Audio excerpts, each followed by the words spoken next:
Ladies and gentlemen, welcome to the Third Half podcast by the FCS Live team. I'm Jared Klepp along with Gerard Ascani, your host tonight for episode 11, our last episode of the season, Gerard, but we have an awesome lineup going on tonight. Not only are we going to recap the season, but we got a lot to look forward to for next season as well. We have some special guests from each of the expansion teams coming up later on in the show, so stick around for that. We have just a little preview. Innovation City, Chicago House, and Shoreline City FC, all going to have some representatives joining the show with us right around starting at 9:30 EST. So that is to come. But first, Gerard, we had an amazing wrap to the season in an incredible finals game here at the Atlantic City Arena. Yeah, it did not disappoint at all. When you think about what Ole has done all season, we knew it was going to take a massive effort from Midwest United to pull out a victory. And they just weren't up to the task for what Ole brought to the table. And Ole just again showed what they're capable of and made their statement that they're the best team in the country. Well, let's get right into it. We have a recap for you guys. Get comfy. This recap is 4 minutes long. We got Ole, Midwest United playing for the 2025 Cup. And kickoff happens. Cesar Lau gets us started through a jersey grab. Aaron Gomez putting the first goal away, and his team is pumped. There at the back post, you see him get a touch on it, and he gets airborne with the celebration. Ole up 1-0. That was 13 minutes in. Less than a minute later, it's Sammy Esquivel bar down skis, as Chris Fernandez would say. Honestly, live, this one didn't look like it went in. This angle kind of looks like it went in. Regardless, the referee called it a goal, and Ole get number 2.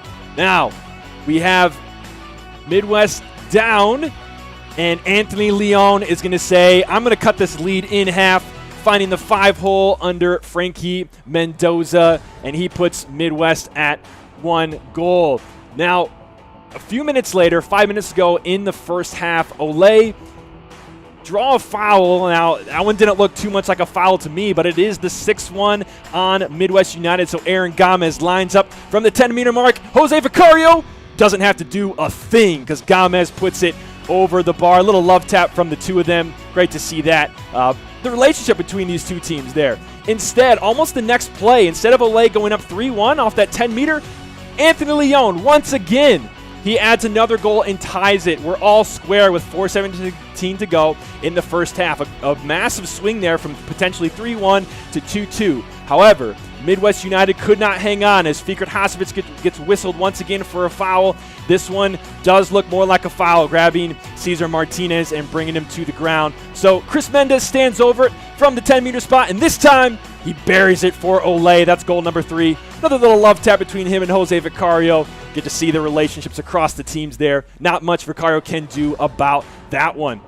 Less than a minute later, once again, it's JR Real in the transition. See you later. See you later. Oh, I'm going to go inside. How about a back heel to Cesar Martinez, who finds Danny Diaz wide open by himself at the back post. Let's see that again. See, there's JR's first touch. Another little see you later. And then he cuts inside with the back heel. And Ole go up 4-2 before the half is over. Danny Diaz with that one. Second half.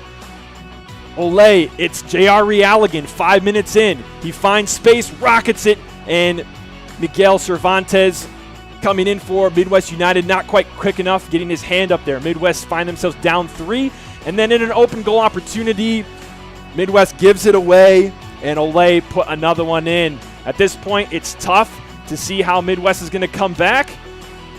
JR Real once again slotting it to the back post. So now they're up 5 with 5 minutes to go. And Midwest, they're not done yet. On the flying the keeper, Pedro de la Maza gets the rebound and puts it away.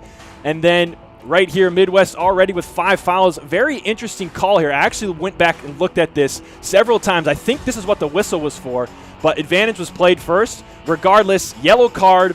Ole gets another penalty, and Marcos Real doesn't do much with it, but very next one, he is able to win it and chips the keeper, putting Ole up 8-3, and that was it. The whistle blows. The champions for the 2024-25 season are Ole Futsal Club. Teams shake hands, and Captain Lionel Esquivel says, hey, let's raise the trophy now, boys.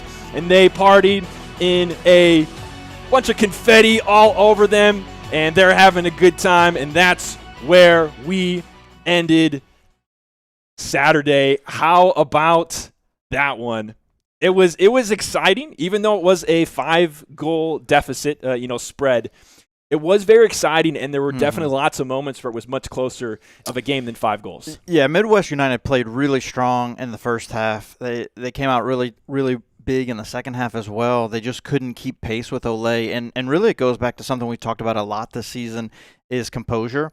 And like you mentioned, a couple of questionable calls there, and it's one of the things that you, just as a team, as a player, when the calls go against you, even if they were wrong, you have to be able to overcome that, and that's a challenge. Like, it's really hard to do in the moment, and they picked up quite a few yellow cards. They had a couple of reds at the end of the game, and it's one of those things that when you are losing the battle on the court, not getting the calls going your way, and now you're fighting the officials as opposed to fighting the other team, and that's one of the things that we didn't see Ole do ever this season, is really lose their composure in that way. And even when calls would go against them, they're able to stay focused and locked in on the game. And so I think that's the biggest challenge for Midwest United, because skill-wise, they were there. And one of the things, Anthony Leon, he pulled them back into that game to make it 2-2. And even when, you go in a half at 4-2, they're still right there. Yeah. They are right there. But there were so many calls late. And you talked about the two right there that led to PKs against Fikret.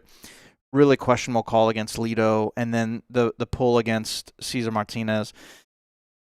Giving up 2 PKs like that, it's really demotivating. Yeah. You just came back into the game, and now you give up a PK. They score one, but then they put one in the back of the net, and it's like, wow, you really feel like not only are you playing against the other team, but you're also playing against the officials, so it's challenging. Yeah.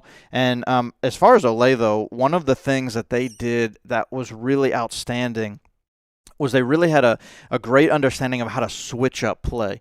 And so if you go back and watch that game, one of the things that they did throughout was they would switch from low pressure to high pressure, and they would do it in such a way that it caught Midwest United off guard. And so it was really interesting to see any time that Midwest would start to drift back into their back court, all of a sudden Ole, they'd be playing low press, but they'd attack.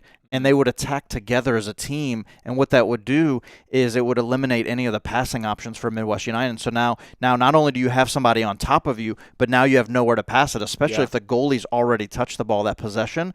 That's not an option either.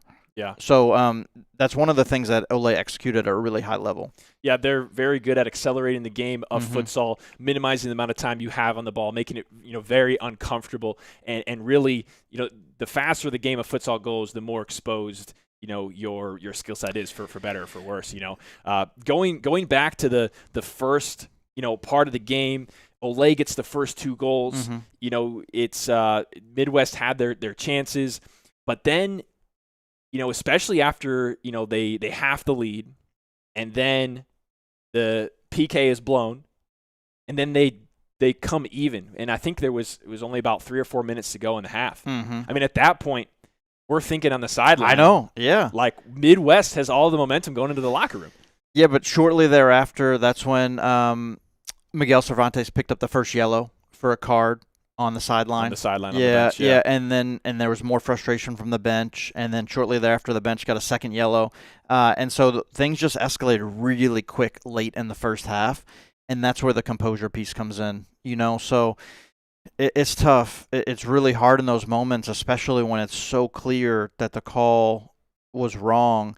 Especially as a player, there's bias, and I think that's the part. So even if we can objectively say it's wrong, even more so as a player when that happens, sometimes you just see red, like a bull. You're just seeing red as like the matador coming at you with the cape, and it's like, how can they not call this? And then you feel like there's an injustice.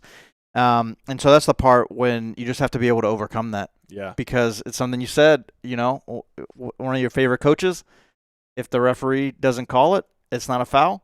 Yeah. It's a foul if the referee calls it. Yeah. So it's like, they don't call it, it's not a foul. They call it, it's a foul. And you just got to learn to adjust and play through it. And that's the part when I think about that second PK that Fikret gave up, being able to understand the game situation, that you're already on 6 fouls at that point in time. Caesar's not as physically, he doesn't have as physical of a presence as you do. So to put your hands up high on him, he's not as strong as you are. And so he's going to be likely to fall down. And you're already on 6 fouls. You just saw what happened against Lido, and that's the type of game awareness. So it's not just the calls going against you, but it's being able to adjust on the fly in the moment. From that first half, what did you see from Midwest? What did you think was what did they have going for them in the first half? I mean, really, offensively, the biggest thing was Anthony Leon. Like, they only scored 2 goals, so they did create some opportunities, but it was really the offense that he created, and they did play together with that. So the extra pass, I think, was it Joseph Abden that passed the ball off to him? It might have been him. Yeah, and so when you think about just being able to, because we talk about a lot of times people just take that early shot, and they played that extra pass to get that. And it's one of the things that quite a few times Daniel De Leon, we talked about him being more aggressive, taking shots, as opposed to what he would normally do of taking the extra pass. And so when they were successful, they were taking the extra pass, and they scored those 2 goals. But when they weren't, that's when they were taking early shots, and they weren't being successful. And so I think that was really the difference of when they were successful, what they were doing well, was finding the next option to go ahead and slot it home. And like on that one, the second goal that Anthony Leon scored, Fikret could have taken a shot. It wasn't a great angle, but he looked across court, found Anthony Leon. Anthony Leon, same thing, didn't take shot first time, which I was like expecting him to. Yeah. But he dribbled over, created space, and then he beat Frankie Mendoza. Yeah, to the back post. Yeah. Yep. How about the Ole side? What did you see from them in the first half that caught your attention, that you felt like was really positive for them?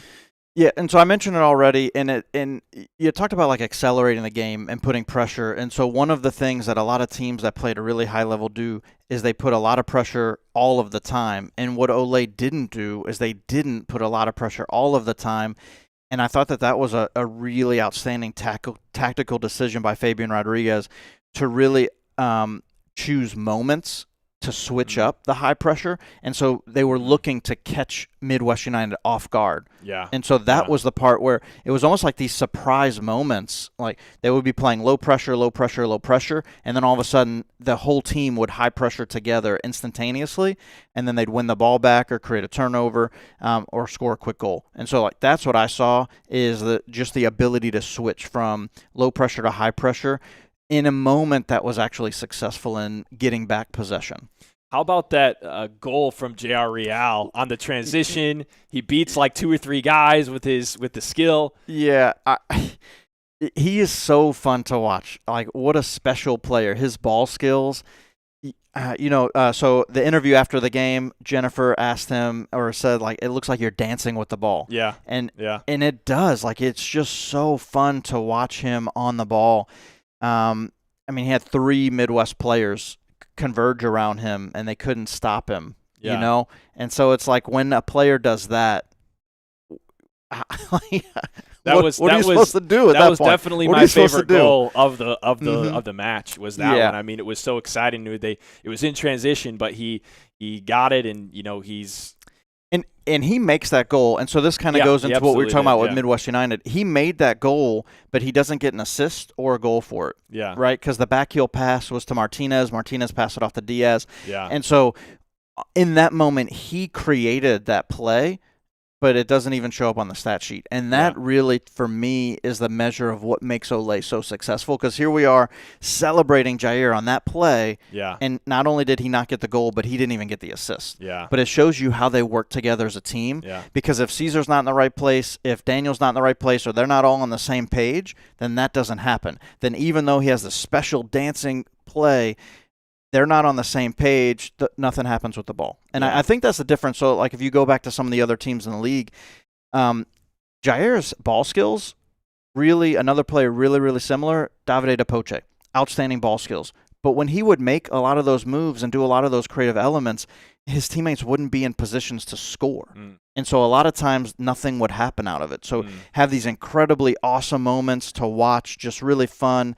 And you're like, wow, look at the technical skills.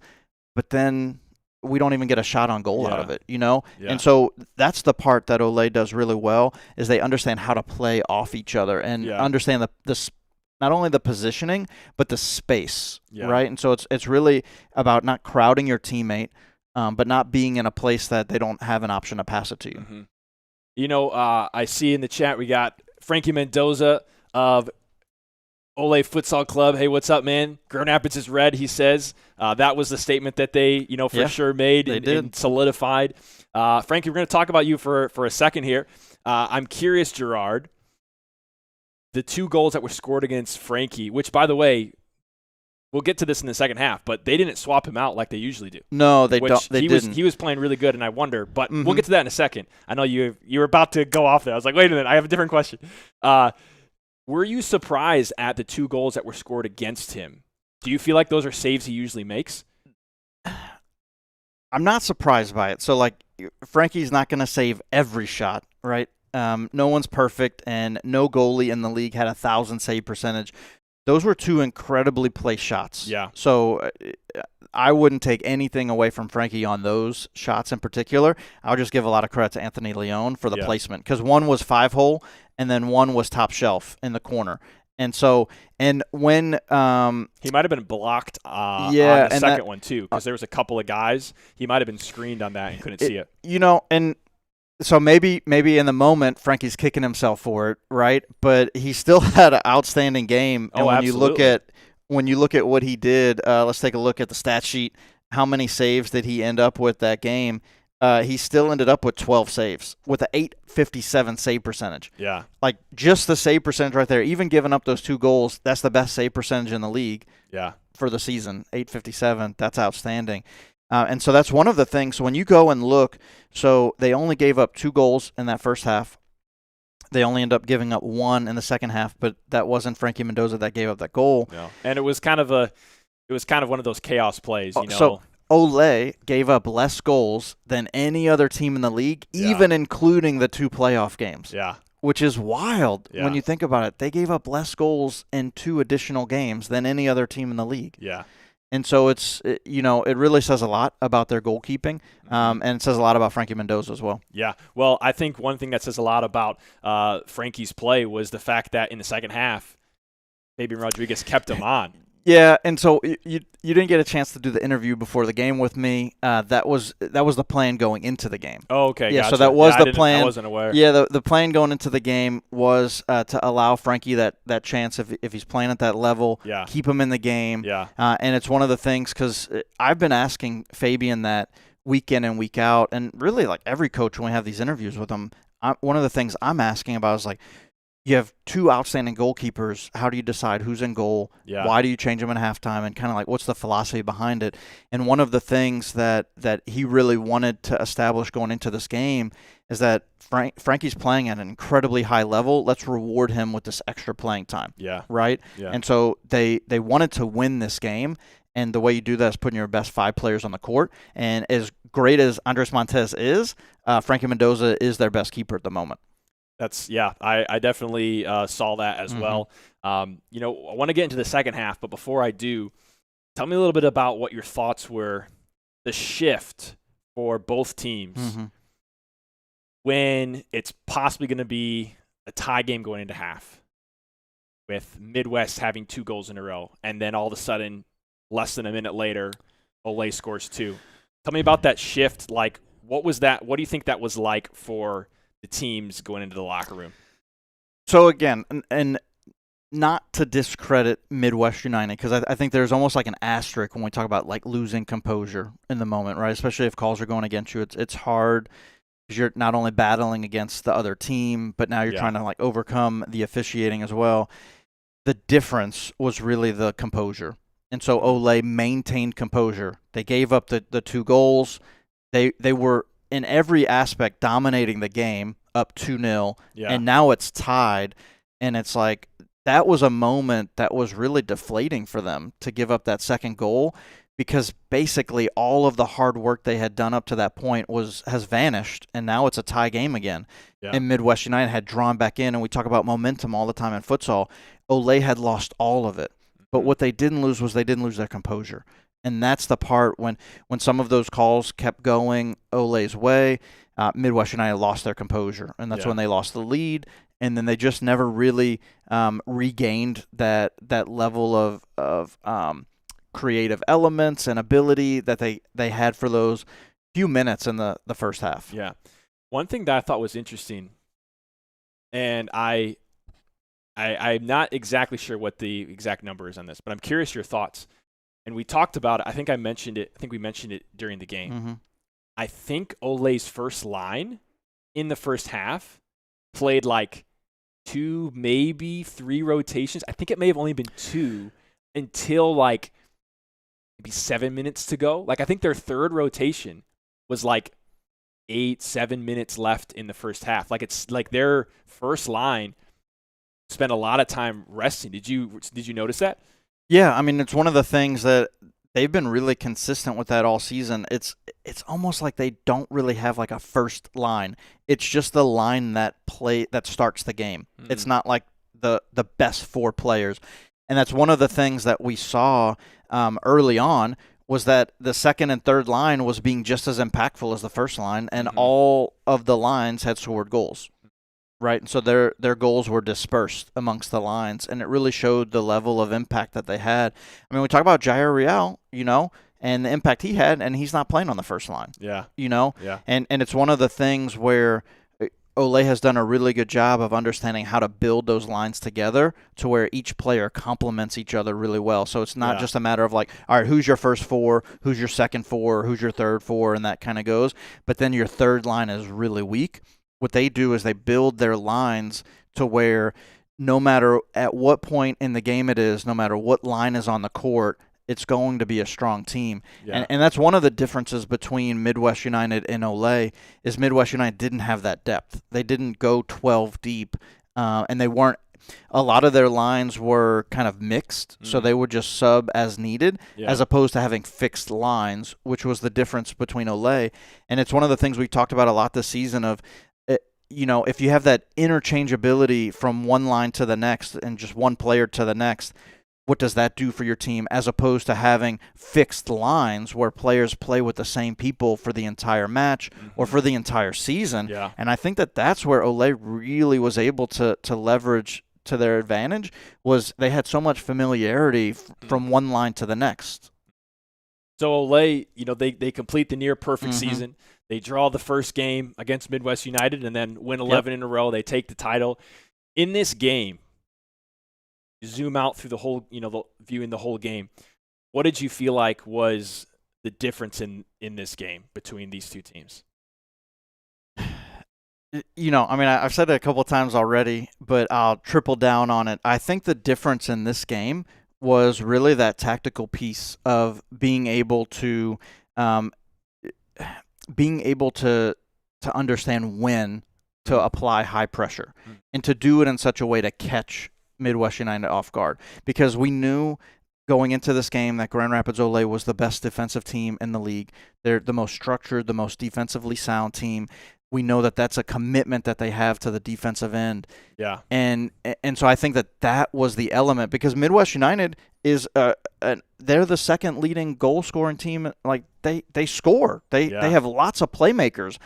And you leave this game wondering like why didn't they score more goals? Why didn't they get more clear opportunities? And that's the reason why, in my opinion, it's because of how Ole was able to switch pressure and really able to look for those moments because they sat back in a low press and it made it harder for Midwest United to create opportunities. And so then they would take when Midwest United was struggling to find open space or open players, then they would apply high pressure. And so it was really catching Midwest United off guard. And I didn't really see Midwest United really make adjustments to deal with that. Yeah. Because it was so infrequent. Like that's the other part of it. It wasn't something that was happening every possession. Like you weren't seeing it every time. They were really taking their moments to do it. And so like that's the part for me that when you're playing at that level as a team and you have tactical ability like that from Fabian Rodriguez, Yeah. it makes it really hard to overcome as an opposing team. Yeah, I mean, they've been super difficult to play all season. They, didn't lose a game. I think I agree with you in part in the difference of this game, but I would trace it back. I would trace the difference back to the three lines that they had playing. They have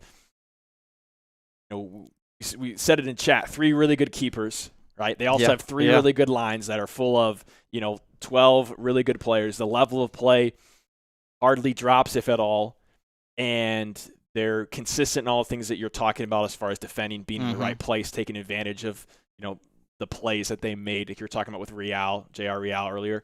To me, I would trace it back to that, like the 12 really capable players, because that allows so much, right? It allows for them to rest their first line in the first half, right? It allows for, particularly where I saw it come out, is the moment in the game where I thought Midwest had the opportunity to get back after the first half, right? So they were 2-2, and then they let Ole back, and so like that was opportunity number 1, was like go into the locker room with a draw, or a tied, and then, you have the momentum and you come out in the second half and you try to get that first goal.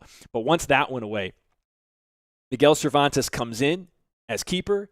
He plays very aggressive. He comes out at goal. He flies a lot.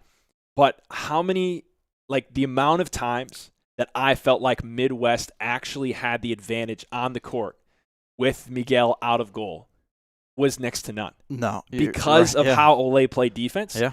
And I think ultimately because they had 12 guys that were rested, because they did what you, like maybe the opposite of what you would think, right? Okay, fifth, attacker comes in through the keeper, he's flying up, so we're going to kind of sit back and we're going to like rotate. No, what they accelerated even more to kind of like cut the court in half most of the time and minimize like who they had. And the reason they could do that so often and so quickly was because of the 12 guys that could all share the fitness, they could all share that. And to me, that was Ole slamming the door shut. Was like your opportunity to come back in this game with a fifth, with a fifth attacker, flying keeper.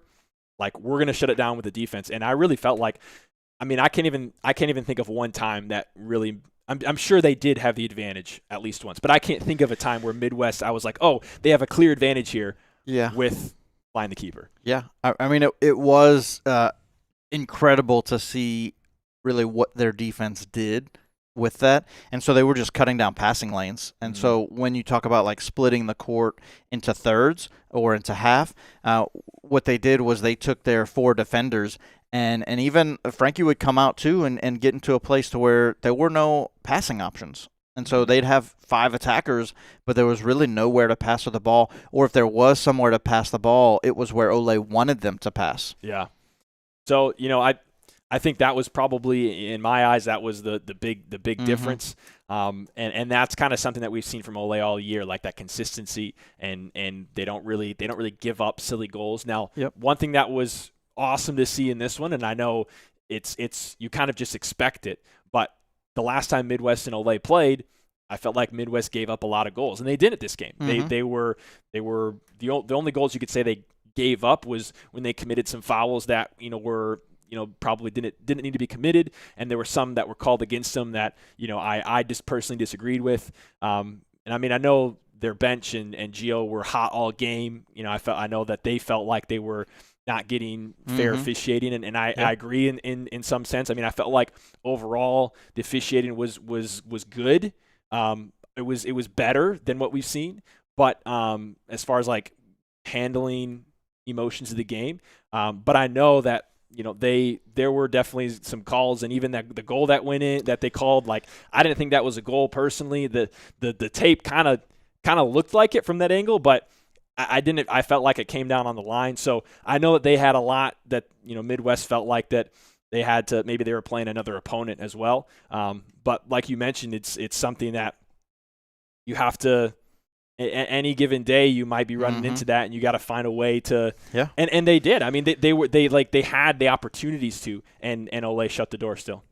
Yeah, they did. And it's one of the things when you look at, and we talked about the difference going back to that Detroit Imperial game at Futsal Sala when Midwest United was down by 3 goals. They didn't just fly the keeper. They brought in a 5th attacker, and it was Cole Russell. And so, like, that's the part that I think about if I'm Gio Garcia and I'm looking at this game. Look, Miguel Cervantes is really strong keeper, and he's really solid, one of the best that we have in the league offensively, but he's not a 5th attacker. And so if you're not finding that creative element out of him when he's flying and Ole is shutting it down, what I would have been nice to see in that moment is to bring in a 5th attacker, bring in somebody else that could actually create some space for themselves, like some 1v1. And so you think about like the difference, right, of Jair for Ole. How many times did he create opportunities himself by beating 1, 2, 3 defenders? Yeah. And we didn't see that with Midwest United. And that's what they would have needed to do to be able to overcome that defensive structure of Ole. So if we were to try to, wrap this season up and, kind of reflect on it, we actually have a very special guest jumping on very soon as we, talk about wrapping up the season into a bow. Give me some of your, in general, how do you wrap the season up into a bow? I mean, for me, it's like just the whole season is just a ball of excitement and energy about what's happening with futsal. Yeah. We could talk a lot about the games. We can talk about the matches and the breakdown and all. But for me to see where futsal was before this season in the United States, to see where futsal was at the start of the season in the United States, and to see where it is now, I mean, there's just some simple things. If you go on our website, you can watch highlights of the game. You can watch videos of the game. You can watch this podcast. You can look at the stats. You can check out bios of our players. Like, there's so much that this has become truly an all-around enriching experience of a sport in a way that when you go back, and so I've tried to do as much research as possible into other leagues and the history of futsal in the United States. And all of the times that we've had like big leagues come out and, we had successful seasons in the past, you can't find the things that we did in this league in this short span. And so as much as we can talk about the game on the court, I think it goes so much farther than that. And it's the fans and the atmosphere. And so being able to go to the games that we went to in Grand Rapids, going to Futsal Sala and Detroit, like we have some really incredible atmospheres and places to play. And to see what the teams have done, what the fans have done, what the league has done, for me, that's where it's just like, wow, like what is to come next season? And we got the tour coming up. It's like, wow. I mean, it's like it's not going to end. And that's the part for me. Like when we started the show, I was like, I don't want to wait for next season. Like I want to start. What's the schedule? Like when is the next time that we're going to see Ole and Midwest United play again? I want Midwest to get a chance for some revenge. I want them to come back. I want to see another redemption video, right? Another domination video. Like those, when you think about the beginning of the season where we were, and I talked about this a little bit during the finals, but even just those videos, if you haven't already gone and watched the videos, the pregame videos, redemption and domination for Midwest United and Grand Rapids Ole, it just gives me goosebumps watching it. Like even really fun. Sammy Esquivel, like Sammy was just blowing it up on IG, just saying he's already watched it like 100 times because it still gets him so hyped. And so when you think about how meaningful this is to the players, right? Like that's the part. So often in sports, it's about like what the fans get out of it, and it's about that. And so what we've done here is we're able to really do something special for the players. And like that's what I mean, you built the videos, right? Like you made them. And like both of those teams have this tangible video that they can go watch and recollect all of the experiences that led up to the moment in the finals and like what their season did. And like, wow, like that's special. It was a blast. And And this is just our first season doing this. Yeah. This is our starting point. It makes you really excited for what's to come. Wow. I mean, yeah. It makes you really excited for what's to come. And to talk a little bit more about what's to come and to kind of wrap up the season a little bit, we're bringing on a very special guest, kind of unannounced here. It's going to be he's shaking his head. I see him in the preview right now. It's FCS director Jake George jumping in. He presented the trophy. He gave some nice words at the end of the final. But Jake, thanks for jumping in tonight. I'd love to hear your thoughts on the final. I know you were there, coming up from Ohio. Your thoughts on the final, on the season. We want to kind of tie the season into a bow. Yeah, hey guys, thanks for having me on. I appreciate it. And it was an amazing season, and what a way to wrap it up at Lansing City Arena with such a exciting crowd. And I know I told you guys when we got to spend some time together behind the scenes, but I can't stress enough how much you guys have done for the advancement of futsal and what makes FCS successful. Our production team is top notch. Everyone that has called me during the season and after, asking about what we've done, has all said the same thing. Like, man, what you guys are doing is really special. And it's because we have a team with no egos in it that actually really cares about the sport. And I think it's long overdue. So congratulations to you guys. Thank you for that. I appreciate that, Jake. No, we didn't bring Jake on just so that he would say nice things about us. That check's in the mail, right? But it was great to have you there and to so if you had to just, talk about this season in general, I mean, we talked about the final, and I mean, it was super exciting. If those of you that weren't there, hopefully that was communicated in the broadcast. The fans were pumped, especially when that first goal ripped in. It was like the floodgates open, the fans are getting into it, and Aaron Gomez is like jumping and everything. He's going crazy. So hopefully that was communicated. You could feel that, and if you were here, I mean, you know exactly what I'm talking about. We have, live production sounds in the arena to help amplify what's going on, and the fans were so loud and brought their own noisemakers. Most of the time we didn't even need that, which was incredible. So Jake, I wanted to ask you, just if you had to kind of give a reflection on this season, and and we're starting to turn to look at these what's to come. We got that going on later tonight, and also I want to talk to you about the tours after this question. What do you say about this season, and what are some of the biggest things that you reflect on from FCS 24-25? Well, it was a season of a lot of firsts for FCS. So, last season, still a series format. We did see the league experiment a little bit in taking some games over to Aquinas. But first time we've really had a traditional schedule, and first time streaming games, and first year that I was involved. So a lot of new variables, which, is always a big step in faith in a lot of ways. But I got to give the teams a ton of credit, because they really stepped up and made this season special, and stepped up to the challenge. So when you think about what was accomplished this season, going from having everything in a fairly central location to traveling outside to Ohio for the first time in the series history, to all the way down to Cincinnati, no less. Not like we just dipped into Ohio, into Toledo or something. So there was a lot of variables that we added this season, but all the right people were in all the right places that made it a successful season. I think there were some surprises as far as how some teams performed, even for the people involved in those teams. Some exceeded expectations, some didn't. And that's what makes it exciting, is the field was had a couple dark horses in it, which was cool. And it was really entertaining from beginning to end. And then to top it off with the final and how the fans came out.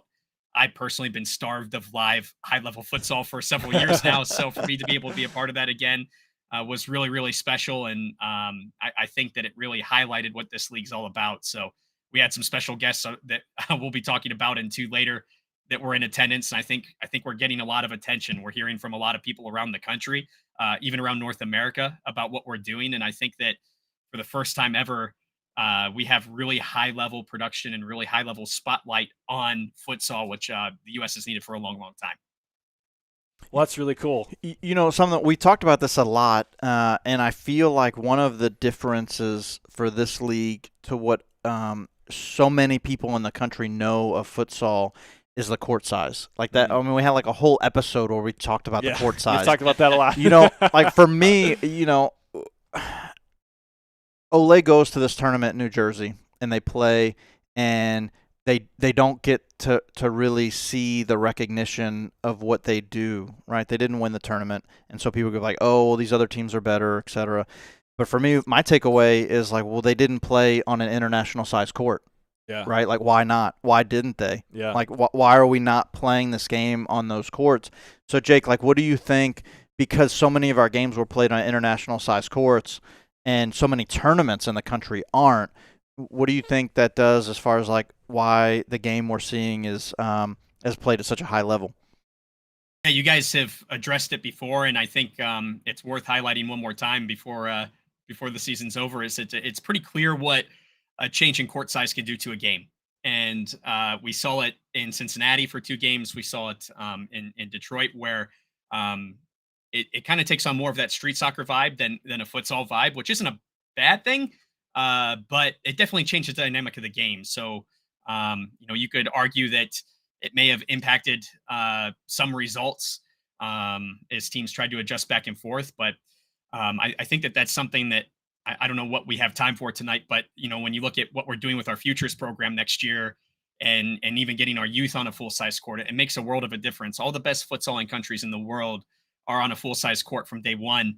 And, you can find Brazilian clubs that have 8-year-olds streaming on YouTube, and they have as big a crowd as we had for our final cheering them on, and they're on a full-size court. And I think to develop the game properly, it's important to hold that standard and the best of our ability.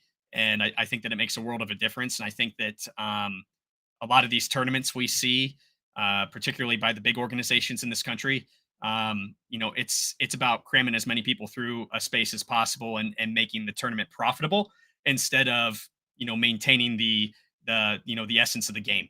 And I don't know what the right or wrong answer is to that. I personally disagree with that concept, but I'm a bit of a purist at heart when it comes to the game. And I think that at the end of the day, it's holding us back. Oh, I know that we've really appreciated you in your role in the FCS as the director. Lots of awesome things, and I have nothing but great things to say. You mentioned the FCS futures. We have a little bit of time we can talk about that. Just give me we don't have to go extensive into it, but we got a chance to talk with Fabian, and so I'd love to hear your little spiel on FCS futures and as we turn our attention to what's to come in the FCS. Yeah, so I think for futures, our main focus right now is the Michigan market and keeping things drivable. At the end of the day, we're talking about kids. We don't want to drive them all over God's green creation at this point. But I think the outdoor soccer programs do that enough as it is. So we're going to keep it kind of centralized. But the idea is that these kids will right off the bat get a true futsal experience, stop clock, regular season, full-size courts. And what's more exciting than that is it's finally a true pathway for futsal that we haven't seen yet in the United States. And that's what's most exciting to me is, you watch Midwest United and you watch Ole and you watch Jenga and you see the kids storm the court at halftime. They can't wait to get out there and kick around. You see them swarm their favorite players at the end of the game and want to take pictures with the team. And, these players, even at our level, really an amateur level of the sport right now, compared to say like a professional MLS or something, these guys are heroes to these kids, and they're mentors, and they're people that these kids look up to. And I think that that's important, but these kids lose that at a certain age where there's just no outlet to continue to pursue it. So they got to be truly passionate and really want to stick through it. And it's not something that's unique to futsal. All sports suffer through this at that teenage year where, teenage love puppy hormones and testosterone starts to kick in, and more exciting things happen to drive to. It plagues all sports, but especially futsal when there's no end game. So this kind of creates that end game. You could play in Midwest United's youth academy and someday play for Geo. I think that's really cool. That's awesome. Awesome. Really quick, we got to get to the tour. All right, really quick. I think that it's a testament of Ole. We talk about Ole. We talk about what they've done this season, and that's why. I mean, every game this season, you've seen the kids swarming them after the games. And it's the kids that are in the youth academy, and so many of the players that are on this team now have played with Fabian for over a decade. So like they have so much time invested in the club together. A lot of players on the Midwest side too. I play for Fabian as well. Yeah, the whole final. He's like that was one thing he commented on. But just in our last couple minutes before we get to our next segment, which we're going to be talking about the expansion teams, more on the future of the FCS, but more in the near future. Jake, the FCS tour starting to already get announced and where we're going. Tell us about what's going on with the FCS tour.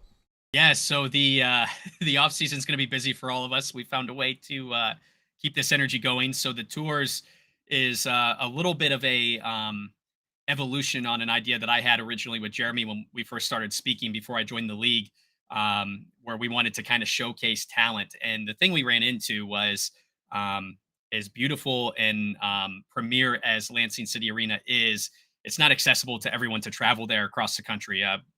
One of the unique challenges in our country is the geography is fairly vast. So our solution to that is our tours program. So what we'll be doing is traveling out to the teams instead. Each tour will have 6 teams.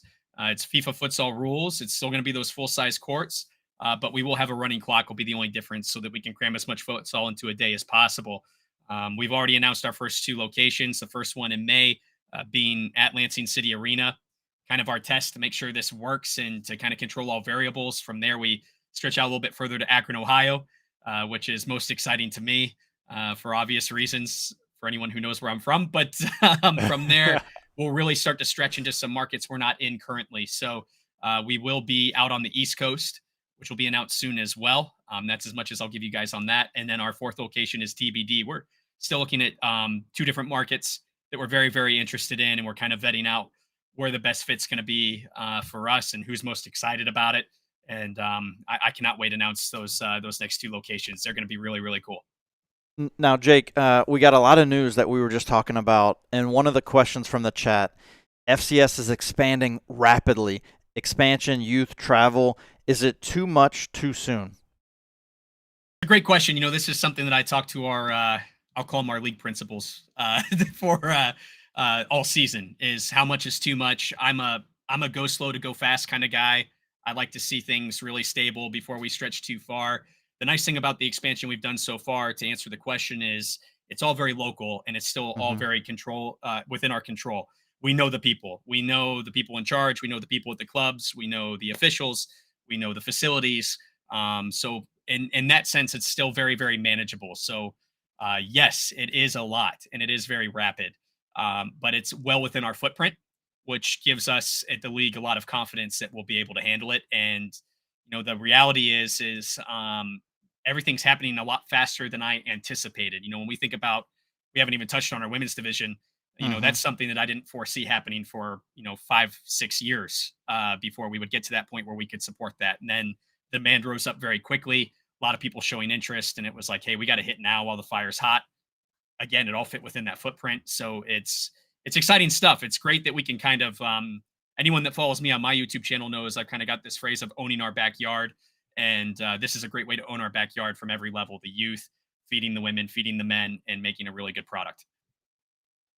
That's super exciting. I mean, all this stuff. I mean, it's like from here on out, the rest of the podcast, if you are interested in what's to come in the FCS, that's all we're going to be talking about. We basically tied a bow, big congrats to Ole Futsal Club. And now we turn the page to 25-26. I mean, it was an amazing year. It was super fun. Lots of great futsal. Ole Futsal Club unbeaten. They become the first FCS champs in with kind of the new format, as you mentioned, Jake, the home and away format and a lot of kind of new beginnings. We talked at the beginning of the year in some of our early broadcasts that this was kind of an inaugural year in many senses. And so, Ole Futsal Club comes away with that first championship in kind of this, new era of FCS.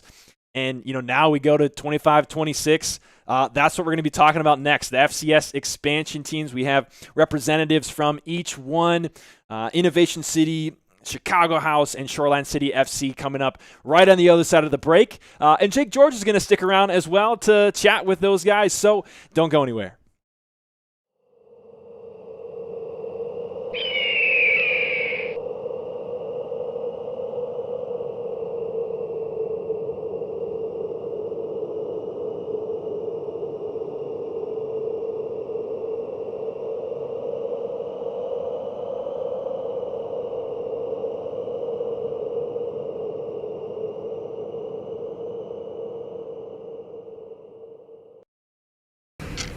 Committing a crime so you can try to escape from prison.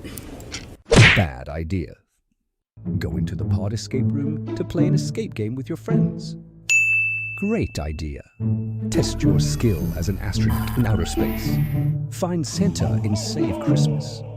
Or take a vacation to an abandoned island. Just don't get stuck there. The Pod Escape Room. Learn more at thepodlansing.com.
Ladies and gentlemen, welcome back to the third half on FCS Live. I'm Jared Klupp along with Gerard Ascani. We're welcoming special guests tonight.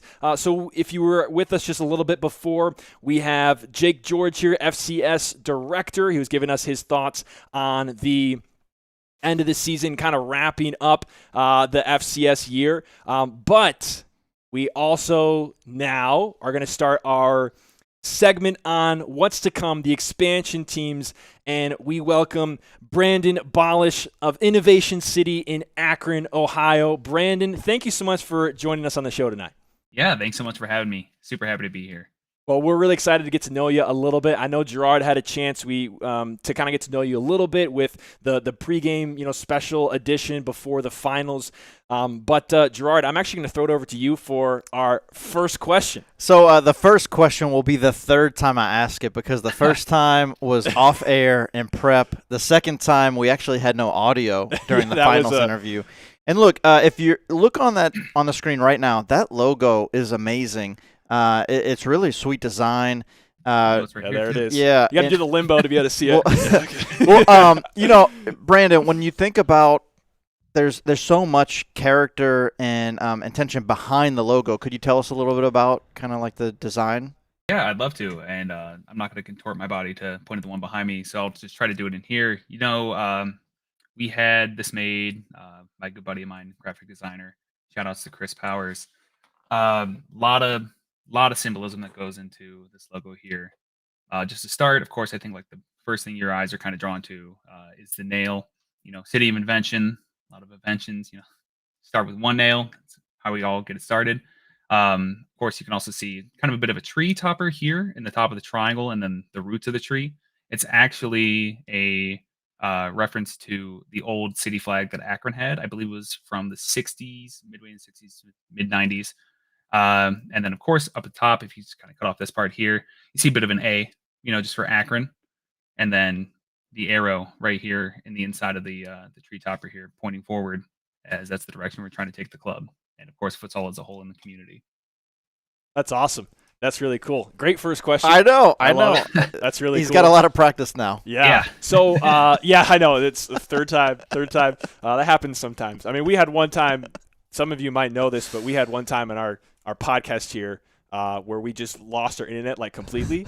And so he went on a monologue for, 5 minutes, and we just didn't even know. So sometimes that happens, and you get practice. And one time we didn't start it. Anyways, we're good now. We're live, and it's great.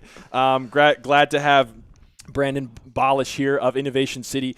So, Brandon, you are from Akron, and from what I understand, and I believe this is the only expansion team that's this way, and Jake, you could correct me if I'm wrong, but I believe this is a brand new from scratch club that you guys are starting up, just to play futsal and play in the FCS. Is that correct?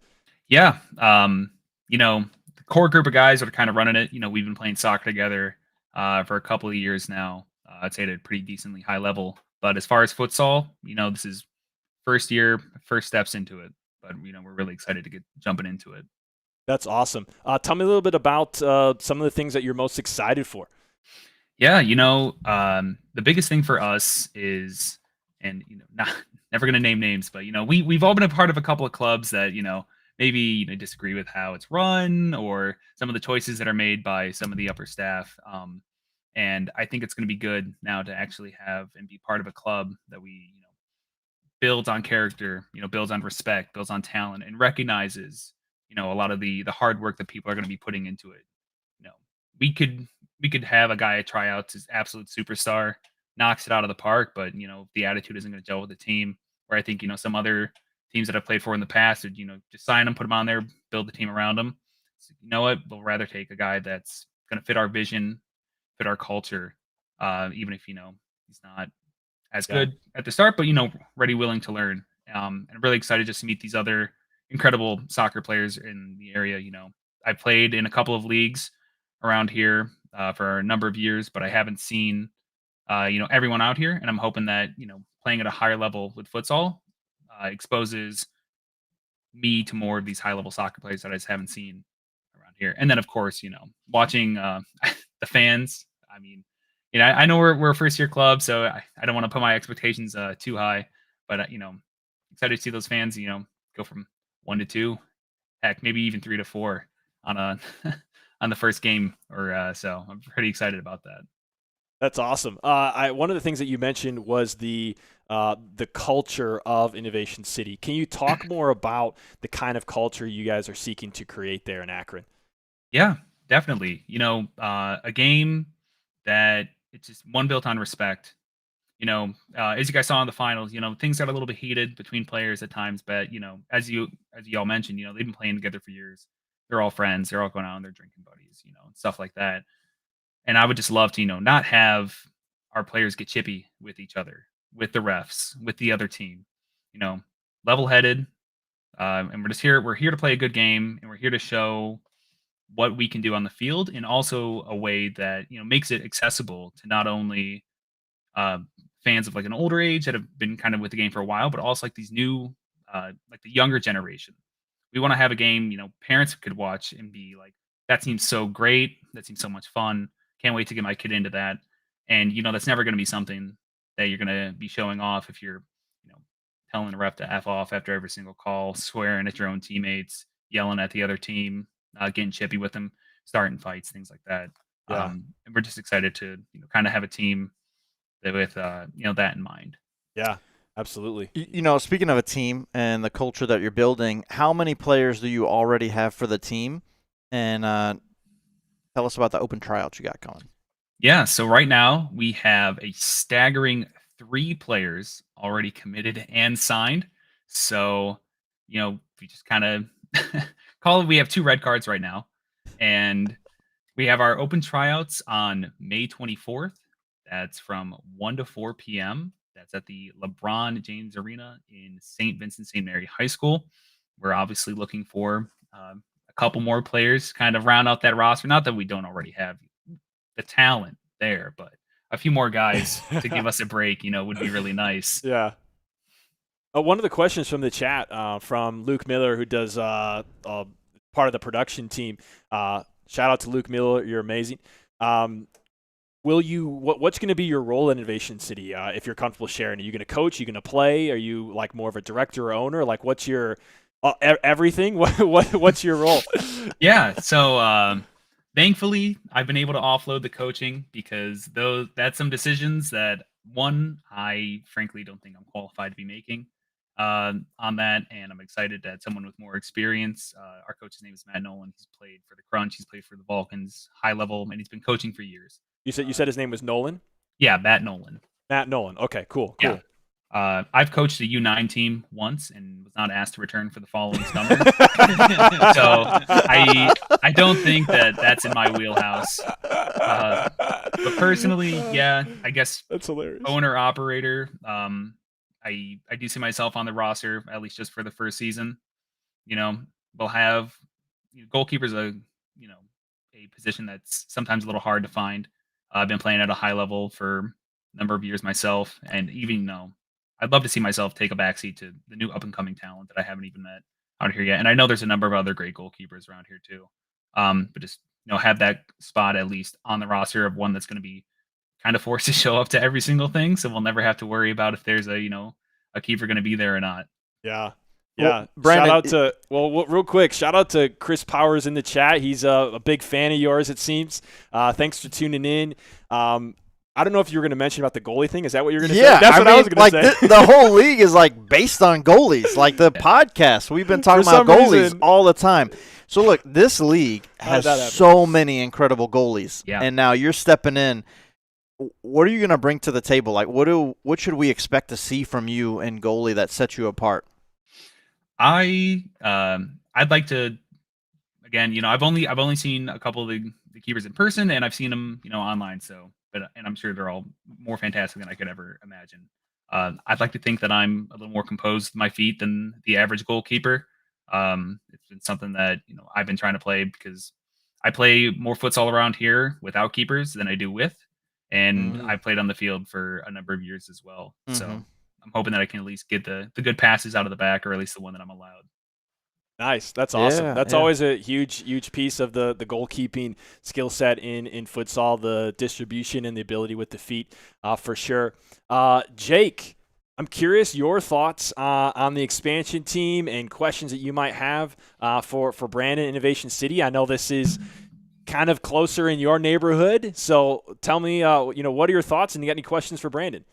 Yeah, so Brandon and I met very shortly after I took over the role here at FCS, and it was really by luck, pure luck, that we met. We happened to decided to go play futsal at the same time in an outdoor park, and ended up meeting each other, exchanging numbers, really getting to know each other over this period of time. So I think of all the teams, not on purpose, but Brandon has gone through the longest vetting process of any expansion team in the FCS. And, So what I'm hearing is that you picked him as your goalie, in the first round, and then you're like, oh, okay, no, he's good. Yeah, we I think actually it's funny, they were prepping for a little trip out east to play. They were invited to play futsal out east, and went in to get some touches and ran into a pickup crew I run in Akron, just drop in, very casual. And when Brandon talks about the attitude of the guys that are there right now creating their core, and Chris Powers being a big part of that when he was here, these guys, they are very respectable crew, and have all the right moxie. So they're really going to be a great addition to the league. You talked about them being really from scratch. The cool thing about our expansion teams is we're really seeing teams at different points in their lives as a club, and this is one where we're seeing it really from the very very beginning.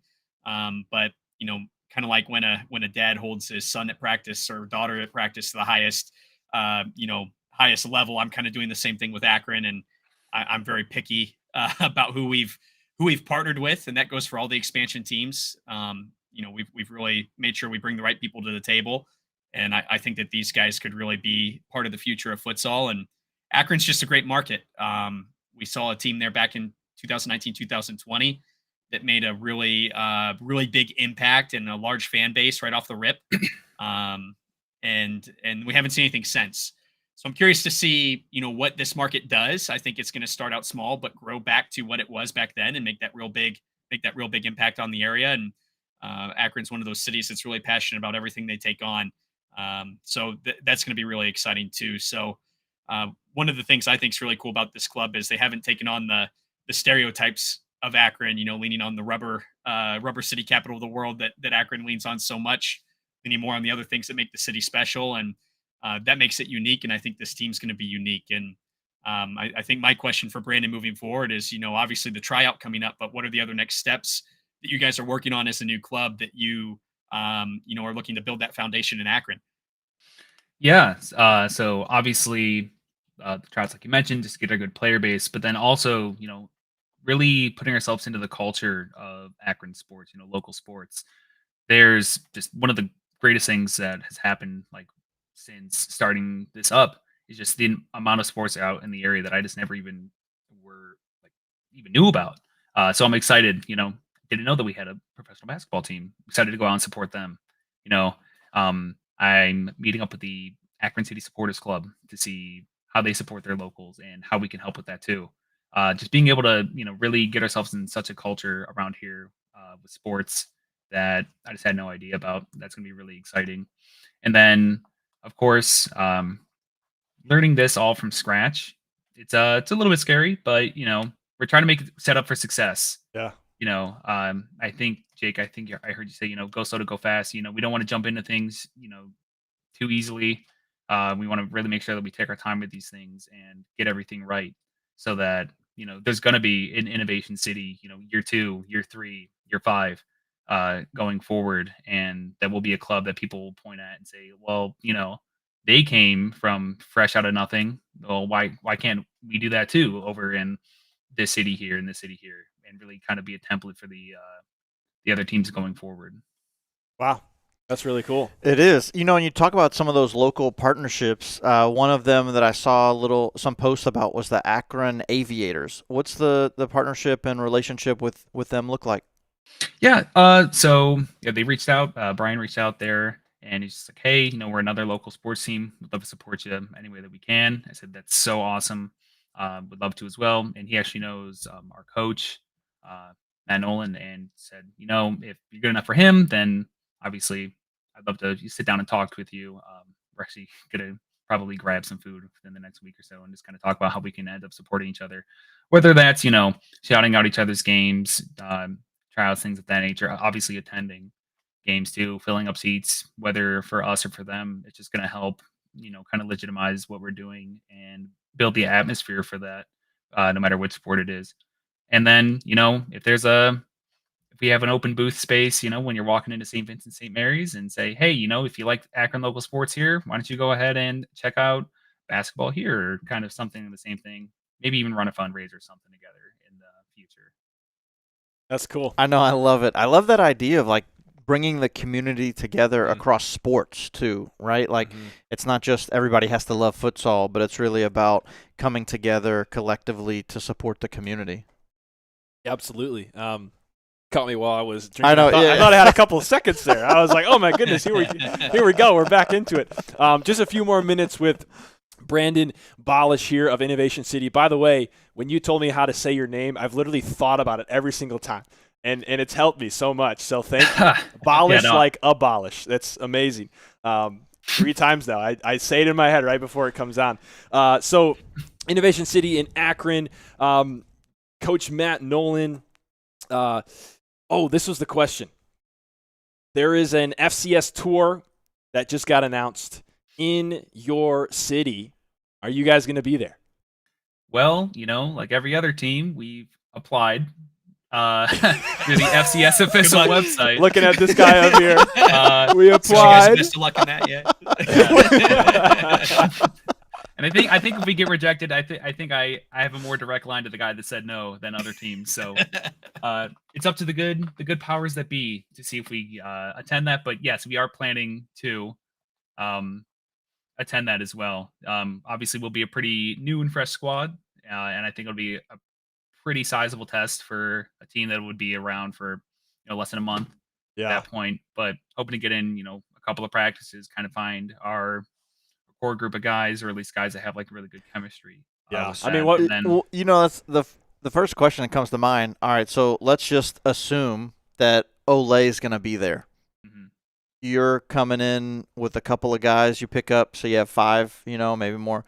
What are you going to do? How are you going to go against Ole? I think obviously, watch them play. Incredible team just to watch, and obviously they all look like they have so much fun doing it. I think we'll stick to our game, which I think I mentioned before is kind of a defensive approach, build up from the back, kind of lock it down, and then take our chances when we can.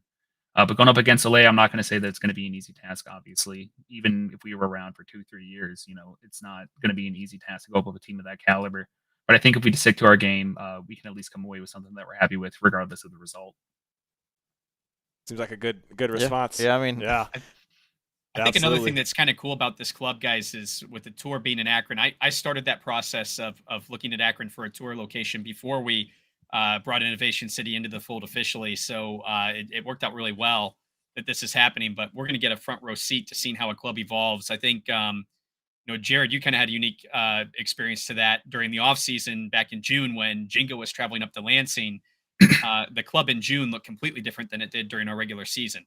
And the results were vastly different against Lansing during the regular season compared to what it was in the offseason. So everything's an evolution, and I think we're going to get a front row seat to it, which is really cool. One of the things I'm curious about, Brandon, we have one of the teams in our league that has been pretty successful starting from scratch is Detroit Imperial. Have you learned anything about them or reached out to learn anything about like what have they done to be successful and sustainable as a club?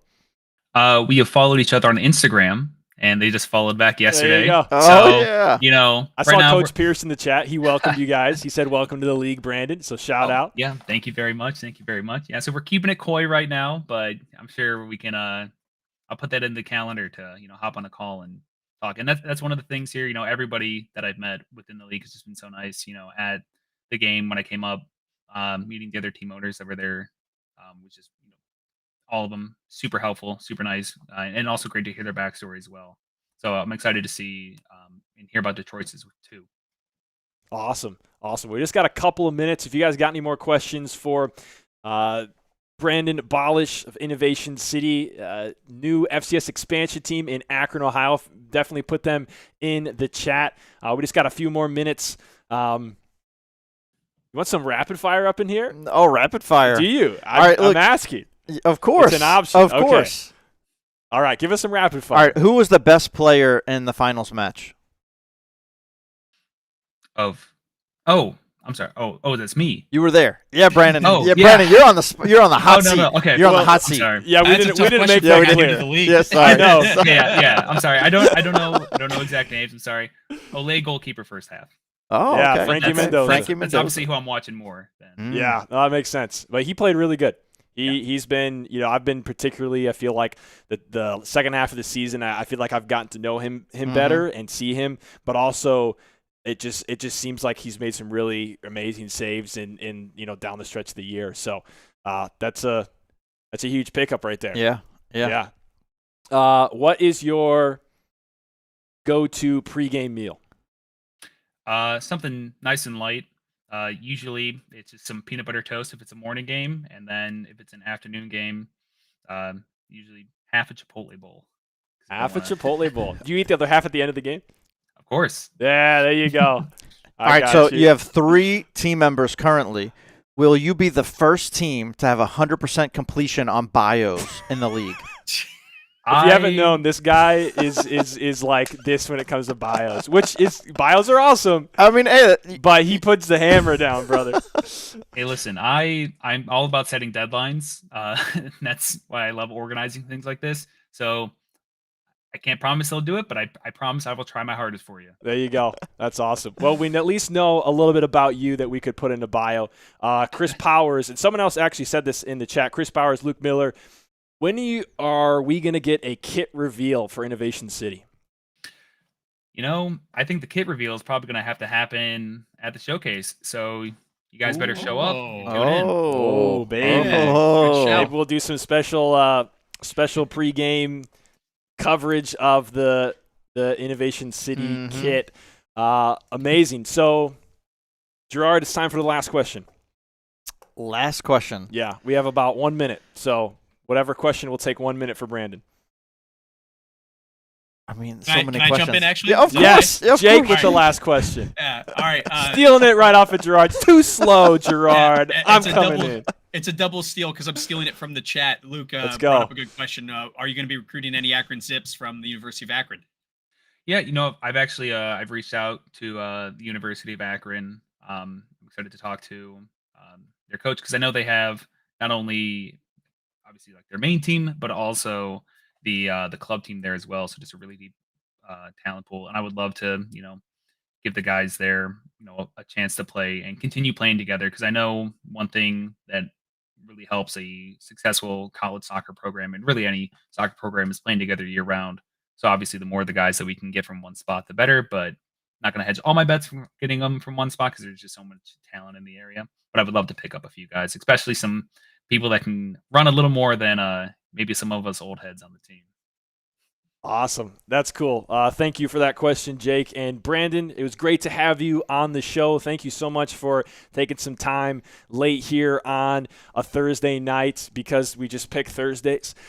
We appreciate it, and it's great to get to know you. We're excited to see Innovation City, in the upcoming FCS tour, hopefully, and then, in the upcoming season. So thanks so much for your time, and I'd like to give you, last 30 seconds just to say whatever you want to say. Yeah. Thanks again for having me, guys. This is really great, really fun. Love talking ball with you guys. Super excited for this season. And again, if you're watching at home and you're in the Akron area and you're looking for a team to play with, that it's again May 24th, 1 to 4 p.m. LeBron James Arena, St. Vincent St. Mary. Love to have you guys there. And of course, reach out on Instagram if you guys have any questions. Everything could be on there. And thanks again for having me on, guys. Super great time. You bet, Brandon. Ladies and gentlemen, Brandon Bolish of Innovation City. Innovation City out of Akron, going to be in the Futsal Champions Series next year. In just a moment, we are going to talk with another expansion team out of Chicago, so don't go anywhere.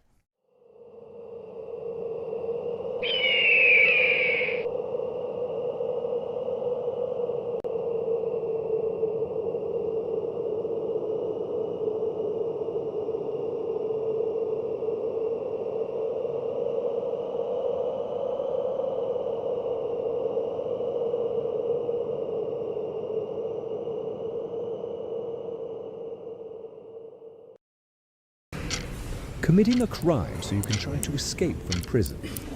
Bad idea. Going to the pod escape room to play an escape game with your friends. Great idea. Test your skill as an astronaut in outer space. Find Santa in Save Christmas. Or take a vacation to an abandoned island. Just don't get stuck there. The Pod Escape Room. Learn more at thepodlansing.com.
Ladies and gentlemen, welcome back to the third half on FCS Live. We have another special guest, two of them actually, from Chicago. They're going to be bringing in a new team to the FCS next year, Chicago House.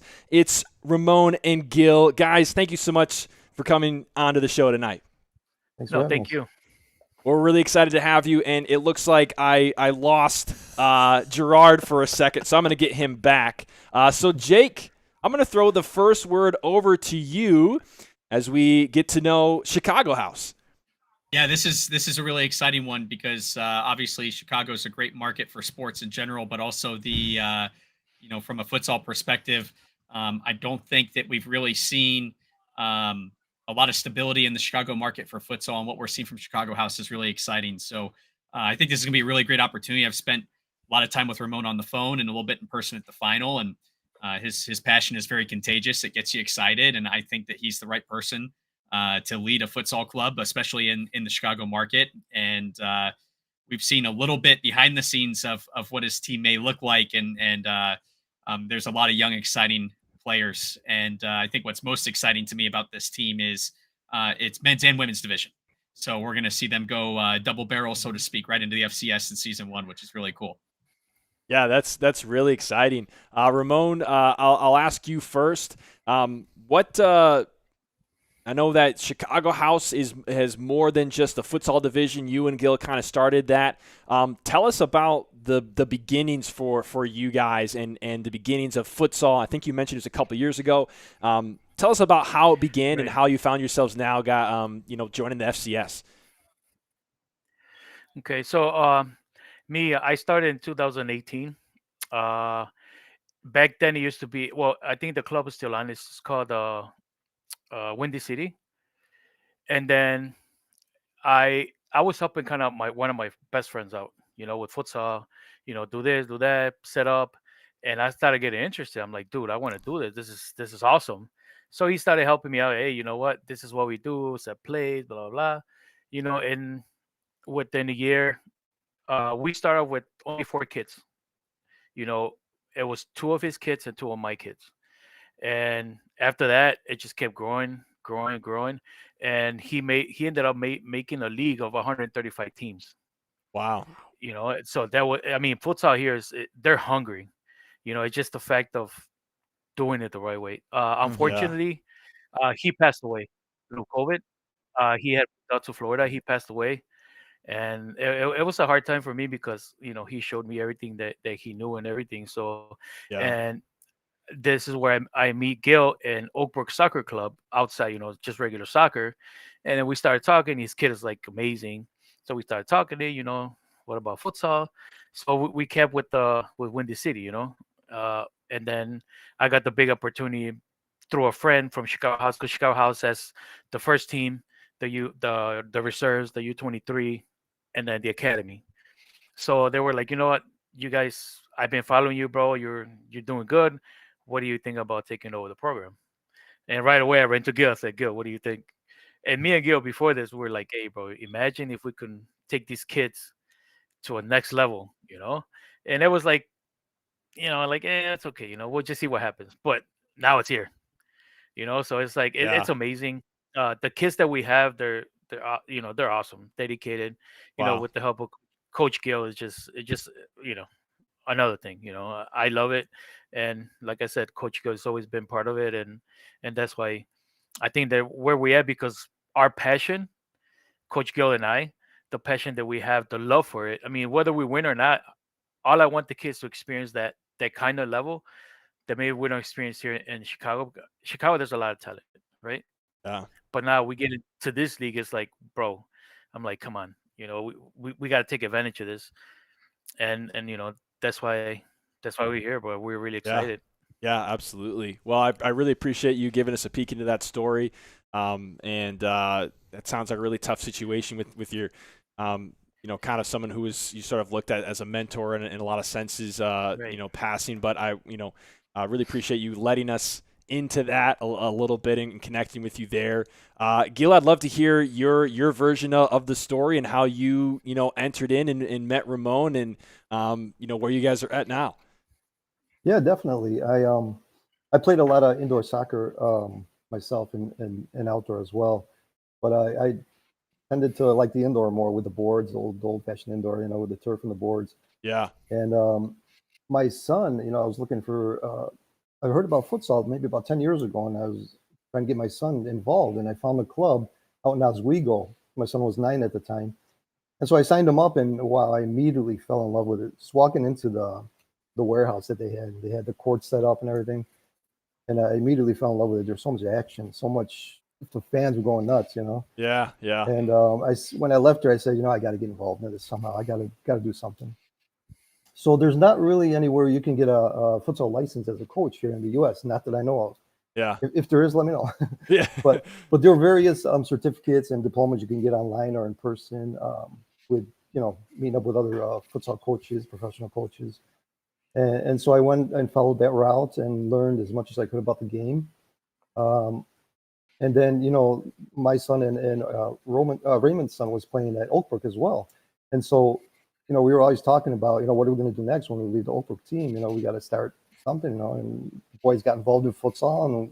And, we said we have to keep them, playing futsal and soccer together. And so, he started doing Win the City, and he called me one time to come out there, and we went, and we were doing pretty good, pretty successful team. He's, we're kind of like opposites. He's more of the screamer on the sideline. I'm the quiet guy. Yeah. But it works out well, though. We've been very yeah. successful. Yeah. And then when he called me about Chicago House, I was like, this is a wonderful opportunity. Let's do this. And it's going on 2 years now. And, first season we started out, we had like 8 teams of boys and girls. It was amazing. Yeah. We had a good turnout. And they're doing very well. And it's time to take it to the next level. Yeah. Wow.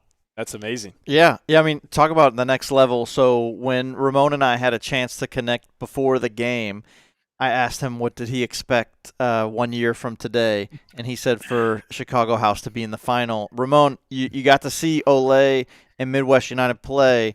Do you still say the same thing? I think so. They're a great team. Like I seen them, I'm like, oh my god, like they're at that level that you want to get to, right? Mm-hmm. So now we gotta, like I told Gil, I'm like, we gotta work our butts off. We gotta do everything that we can because that's the pinnacle right there. Like you want to get there, you want to play them. I know might play them during the season, but it just I don't know. I'm excited because I know the kids are hungry. Yeah. And I know that they want this, and they seen the game live, so they were like, "Oh, coach, they're so tough, they're so good, but we're willing to do whatever." I'm like that. Wow. That's what I want. So those are the Yeah. kids that you're like, all right, you got to keep feeding them because if you don't, then like you said earlier, I was hearing Jake. When they go through this teenage stuff, you got the girlfriend or you got the parties and this and that. But I think I could speak for me and Gil, and Gil can keep going on that. But I think the kids are dedicated and they still show up. So, and that's something that I told them to their face, like once you come into that door and you play for me and then you leave, it doesn't matter. Once you come into that door, we're family. Right. And whenever I see you, you're still my family.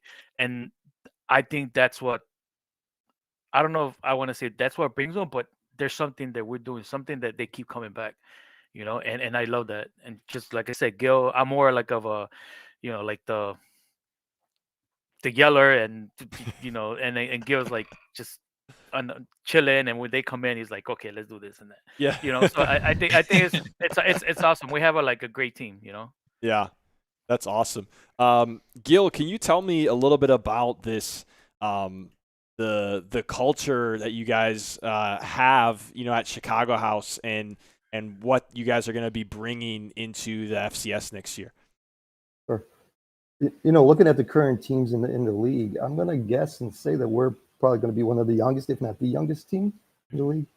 But we're going to surprise a lot of people because we have U19 MLS Next players. We have all conference high school players. We have players that have played internationally, have the experience. So we're going to surprise a lot of people, I think. We're a team we play quickly, we pass, we move constantly. We're constantly, letting them know, you got to pass and move, pass and move, pass and move. We're going to be a quick team, and we're going to be very exciting to watch. I think the fans are going to enjoy us. That's really cool. That's really cool. I want to give Jake an opportunity to comment, ask a question. But before I do, Ramon, you said a couple of times about people being hungry for futsal and how you guys had, kind of explosive growth and and you want to keep feeding them. Can you tell me a little bit more about this hunger that you see for futsal, that you were just describing? I'm gonna try giving you an example. So we had Yeah. right now we have the academy for Chicago House, right? And there was a certain time where they were not practice, so they would come to futsal, and the kids, they would love it. They were like, "Oh, when are we practicing?" Okay, well, this day, Friday, we're gonna practice again. The mom will come to us and say, "You know what? My kid is totally different. He's a totally different player. Like Wow. he loves coming here." I'm like, I mean, we're family, man. What can I tell you? Yeah. And Gil was there, so I was like, dude, we gotta keep doing what we're doing. Like I am not the best coach, like he said. I'm more like yeller, and Gil's more like the technical. But once we come together, it just all the players, they're like, yes, this is what we need. And Wow. like Gil said, there's players that, conference players. My son got selected for the select US teams. He went to Croatia twice. He's been to all these places that with futsal, and he came to the conclusion like, dude, dad is like, I love futsal. I want to play soccer, but Mhm. futsal makes me happy. Futsal makes me whole. And most of the players are like, yes, I agree. They're like, yeah, futsal is just on another level. Like, and the way you guys are, it's awesome. We love it, and we want to keep doing it. Even with the girls, like with the expansion team, with the girls, they say the Yeah. same thing. So I mean, I don't know. I mean, I think that's amazing that they respect us, and they respect futsal. We're Yeah. not one of those teams that come in and want to start fighting. And we just had that on the final that last weekend, in which it was. Oh, It is what it is, but yeah. like, calm down, relax. We respect the game. We respect the players, whether they're dirty or not. We're just going to respect them, and that's it. Yeah, to piggyback on Raymond, last weekend we were playing in the semifinal. Again, the other team was older guys, and we were down 6-2, maybe 5 minutes left. We came back all the way to 6-5. I guarantee another 1 to 2 minutes we would have tied in. Who knows what could have happened? But the fight in these guys is unreal. So. Wow. That's really cool. Jake. Yeah, so like I mentioned when I kind of introed you guys, joining both sides, men's and the women's division, uh, doing it for the first time at this level. How do you guys plan on managing those expectations and those demands over the course of the season? It's going to be hard, but I think, like I said, me and Gil are super dedicated. I love this, so I mean, we're going to have to find a way. And then I had a Zoom call with all the girls that were interested, and they were super excited. They're like, we're in. I'm like, well, just give us the date. I'm like, okay, it's coming, it's coming. And that's when we launched the announcement that we were in, right? So I say we're in now. Now it's just the time to figure out tryouts and this and that. But yeah, I mean, they were excited, and one of the parents, well, a couple of parents were like, you know what? After high school, there's pretty much nothing for our girls. They're playing in a Sunday league, or they're getting hurt. And what better place to come to the FCS and compete, bro? And most of the girls that are coming in, they either play futsal for us or we played against them, but we know everybody. So I think that's a big plus. That's awesome. That's really cool. In case you're just joining us, we have Ramon and Gil from Chicago House, futsal team out of Chicago. They're going to be joining the FCS next year as one of the 3 expansion teams. And we have one more later on we're going to be talking about. That's Shoreline City FC. That's to come. But right now it's Ramon and Gil of Chicago House. If you got any questions for them, feel free to put them in the chat. We just got a few more minutes with them. Gerard, I feel like your question, I could just tell you're burning with something you want to say. So one of the biggest challenges this season was for Jenga FS. They're in Cincinnati, and all of their road games, they really struggle with player availability. And so they had a home split that was like outstanding at home, struggle on the road. What will you all do different in that capacity, and how will you all be successful on the road? Well, we're going to have a bus that's going to bring us to the games. So we're going to have like a meeting place. All the players will meet, in the area here, and then we go by bus to the away games. But that's what we told these guys, that we got to have a commitment from everybody. Mhm. We're going to keep instilling that in them, the boys and the girls. and it's going to be a challenge. But we'll run our practices with on the same day. Maybe the girls first hour and a half, and then the boys second hour and a half. Keep everything similar. But yeah, it's going to be a challenge. But I think we're going to resolve everything. And I want to say something. I want to give a big shout out to Chicago House, like Brian, the manager there. He helped us so much. He's right. He's backing us up. I told him, hey, this might happen with this league. He was like, what? I'm like, are you ready? I'm like, I don't think anybody's ready, right? But then again, with the process, then you get ready and you learn and you achieve, correct? So I mean, they've been really cool with us, supporting us. Everything that we do, like tournaments. Me and Gil trying to go to tournaments. We're trying to go anywhere that we can find with futsal to keep that core together, and then, like you said, now get to this level now. That's awesome. So speaking of going to tournaments, are we going to be seeing you guys in one of the FCS tour? Out of tours. That not a tour, something. The FCS tours, and one of those this summer. We're working on that. Yeah, yeah. We definitely that's basically what Brandon said. He was like, we submitted something. And looked at this guy over here. Hey, look, it took me 11 episodes to get on the third half. I'm not sure I'm the right guy. I got to really know the right people in this league. It's hilarious. Well, I hope that we do get to see you guys. I think definitely we're working hard on it, and I think the girls too, because I know that the girls will be in there too, right? Yeah. So I mean, we're working super hard. I think that's something that's most exciting is we can showcase both sides of the teams once we figure some of those details out. And it actually kind of leads into a quick question, if I can, Jared. Go for it. That I wanted to ask these guys, and I think I know the answer, but I want to hear it from them. I mentioned before that personally, I don't think that Chicago has been represented consistently and as well as it could be in other leagues. What do you guys think makes Chicago House so special that's going to make you guys stand out compared to maybe some other Chicago clubs that we've seen in the past?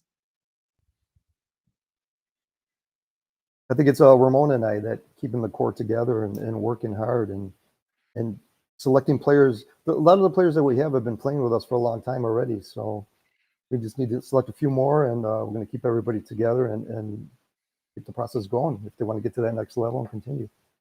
Yeah, I know. I was talking to you, Jake, a while ago that it's not just around the area in Elmhurst. I mean, we're going to go all the way to Chicago because, like I said, we're talking about there's so much talent, and then we're going to try attracting that talent to give them.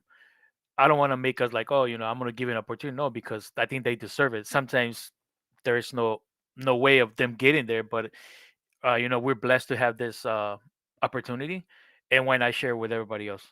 That's why we have tryouts, and we're going to spread the word as much as we can and come in and get those, like Gil said, get those extra players that we need there at that top level. It's really exciting. Well, I know that I'm really excited to see you guys in the league next year. I'm really excited to get to know your team and your players. I mean, I don't know about you, Gerard. One of my favorite things about the year was from the start of the year to the end of the year, it was like knowing the names of these players on the teams that I didn't know before and seeing them in person. I mean, I'm really excited for that. I mean, when we think about how do we know the players, Ramon, Gil, how long before we get your players to upload their bios when we get to know them? Okay, right. Oh, We'll try doing that. I mean, yeah, definitely. That's good. The bio monster has come out once again, twice in one episode. On the website yet? Yeah, right. And I bet you it's going to come out one more time this tonight. Awesome. No, here one last question. So we think about when these bios get uploaded, we're going to learn all kinds of things about the players. What's one thing that the fans will be the most excited about to learn about someone on your team? Tell us one fun fact or exciting story. Wow.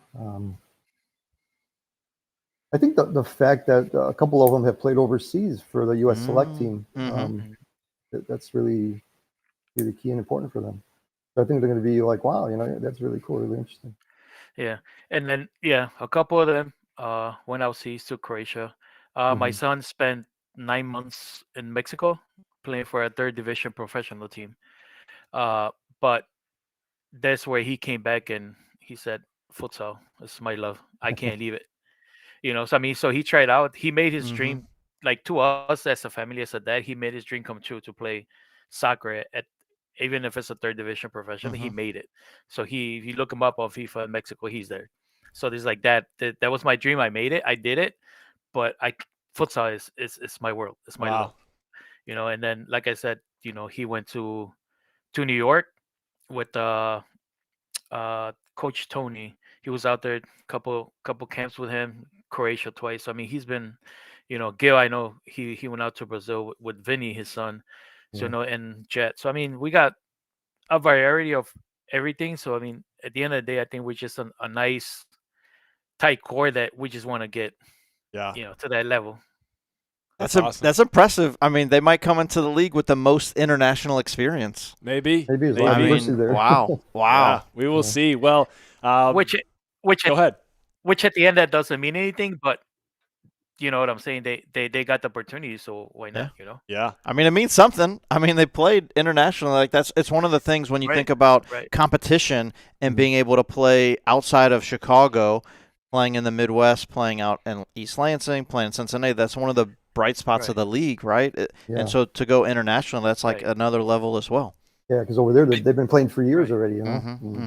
And I think that's something that they, maybe this is tactical, and I shouldn't say this. Maybe you guys are trying to fly under the radar, but when they're referencing these U.S. select teams, this isn't, and no disrespect, but this isn't. We're not talking about a USYF U.S. team. We're not talking about USFF. Right. This is a handpicked team that went to Croatia and played against national teams. So this is a way higher level than maybe what some of our viewers are picturing in their head when we talk about being selected for a U.S. team at a youth level. So these guys, that's a huge accolade. They deserve some credit for that. That's amazing.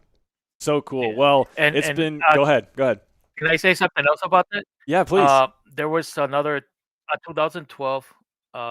One of our players, he got selected 2012 to go to Croatia. He got the best player of the match and the best player of the whole tournament.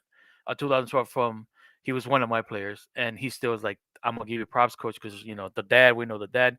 So he ended up going. So I think that's amazing. That's really cool. That's awesome. Well, I'm excited to see these players in action. We're pumped to have you guys as a part of the league. Ladies and gentlemen, it's Chicago House, one of the newest members of the Futsal Champions Series. They will be, there it is, the flag. They will be in the FCS next year for the 25-26 season, and hopefully we get a chance to see them in the FCS tour. So if you want to see them, definitely tune in. Or if you're in the area of one of the tours, come out and watch them play. Ramon and Gil, thank you so much for your time tonight coming on the show. I'd love to give you guys, a chance to just say whatever you'd like in the last 30 seconds here. No, thank you for tonight, for the interview tonight. Thank you for the opportunity of having us in the league. And for all the fans watching, come out to the game. It's going to be very exciting. And we're going to give you everything we have for you guys. Thank you. Amazing. Yeah. The Ramon, same thing anything here. to add? Thank you so much for the opportunity. I think we've been blessed with this opportunity, and like Coach Gil said, we're just gonna go out there and work our butts off. That's amazing. Well, we're pumped for it, and we can't wait to see you guys in action. Coming up on the other side of the break, we have our final expansion team from Muskegon, so don't go anywhere.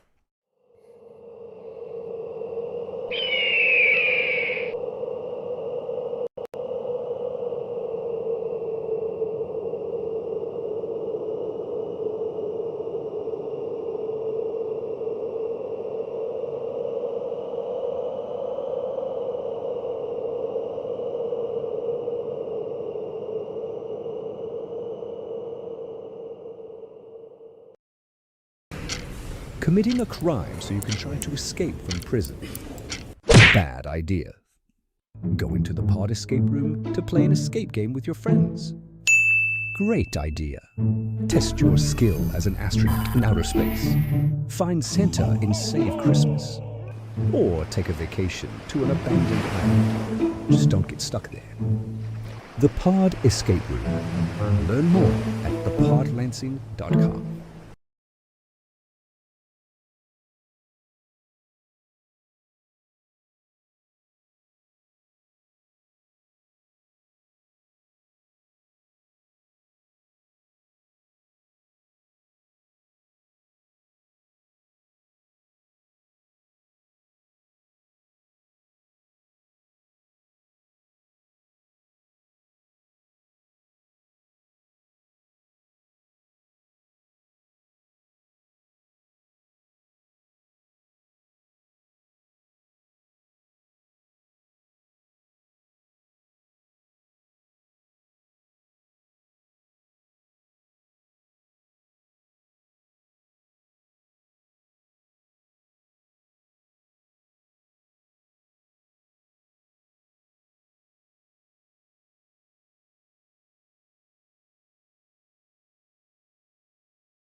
Ladies and gentlemen, welcome back to the Third Half podcast on FCS Live. We started this podcast by recapping the final. What an amazing final we had just under a week ago.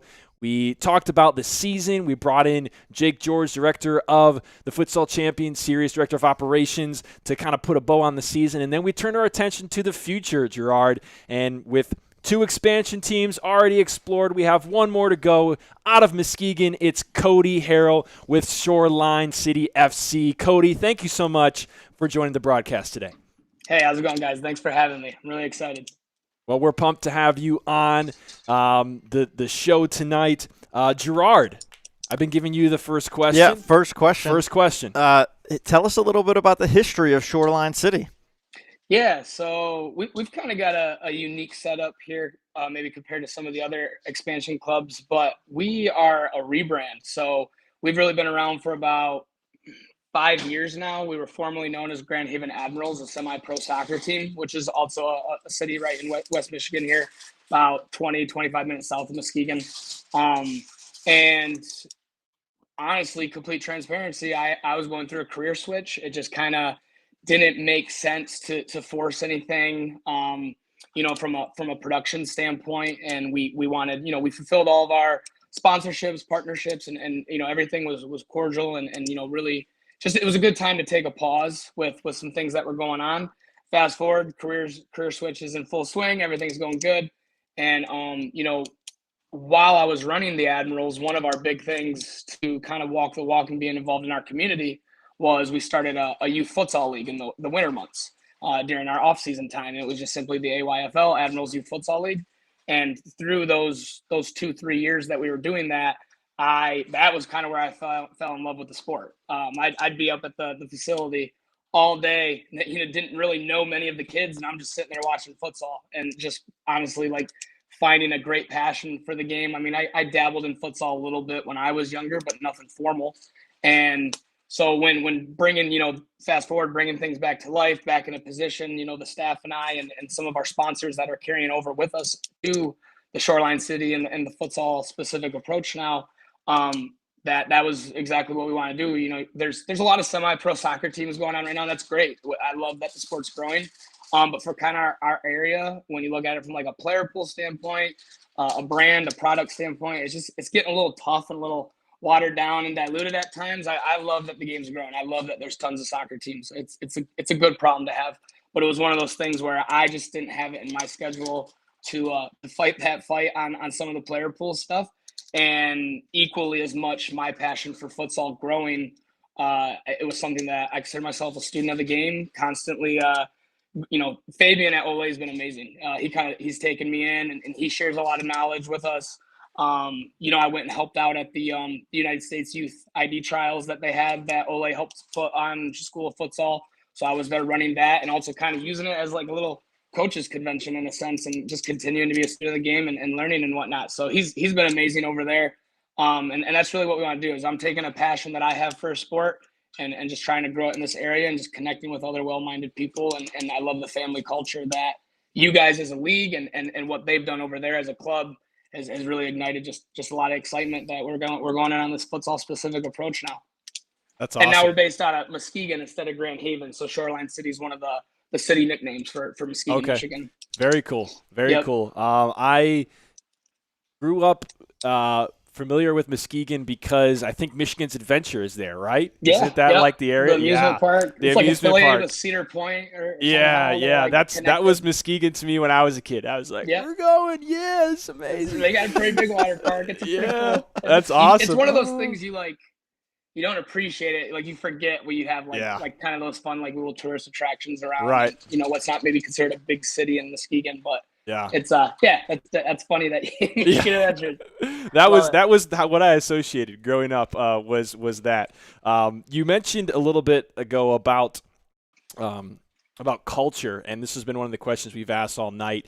And I would love to hear, what kind of culture are you guys? Maybe it's already been there because of the rebrand and kind of coming back, or maybe it's something new that you're building. But tell us a little bit about the culture that Shoreline City is you're trying to build and what you're going to bring to the FCS next year? Yeah, I think we want to embody the city. Muskegon's a very blue collar town. Hardworking. Go. Really earn everything that's going to given to them. And people might overlook the city at times, especially when you have a very nice big tourist attraction in Grand Rapids, 40 minutes away, right? All that fun stuff. But it's also a beach town too. So like on top of like the blue collar kind of work rate and mindset that I could go on about, we're also a very entertaining town, a fun town. People are very it's a very diverse town. So I think one of like our culture, big cultural points is we want to have a very diverse approach to this. Not only with like different like religions and ethnic groups and races of everyone coming together, but even the ages. I think people will be pretty, and I've seen a little bit already with some of the teams in the league, but I mean we've got 16-year-olds that I think can really hang at this level, and some amazing players and guys that are in their mid 30s that can still do it at a high level too. So just the diversity pieces of our culture, the family aspect. We've already got some youth teams in place. We played in a couple. We played in a tournament end of February. Lansing City was there. I saw, it was one of the ones over here in West Michigan that MFA puts on, and so just that all-inclusive, big diversity, family culture, and just really trying to bring a little flair and excitement to things that we do. That's awesome. Yeah, So I know. cool. No, I love to hear it. And so, talking about the youth, you already are bringing in. You're going to be a part of the women, the FCS women. Will you be a part of FCS Futures as well? That's definitely the goal and the plan. We actually have like an information night coming out here at the end of April, just kind of at a local facility in the area to kind of explain more, because the FCS Futures thing was kind of one of those fun, kind of announcements that I wasn't even really was 100% aware that was coming, or when it, like I heard murmurs about it, but I was like, oh, is this going on right now?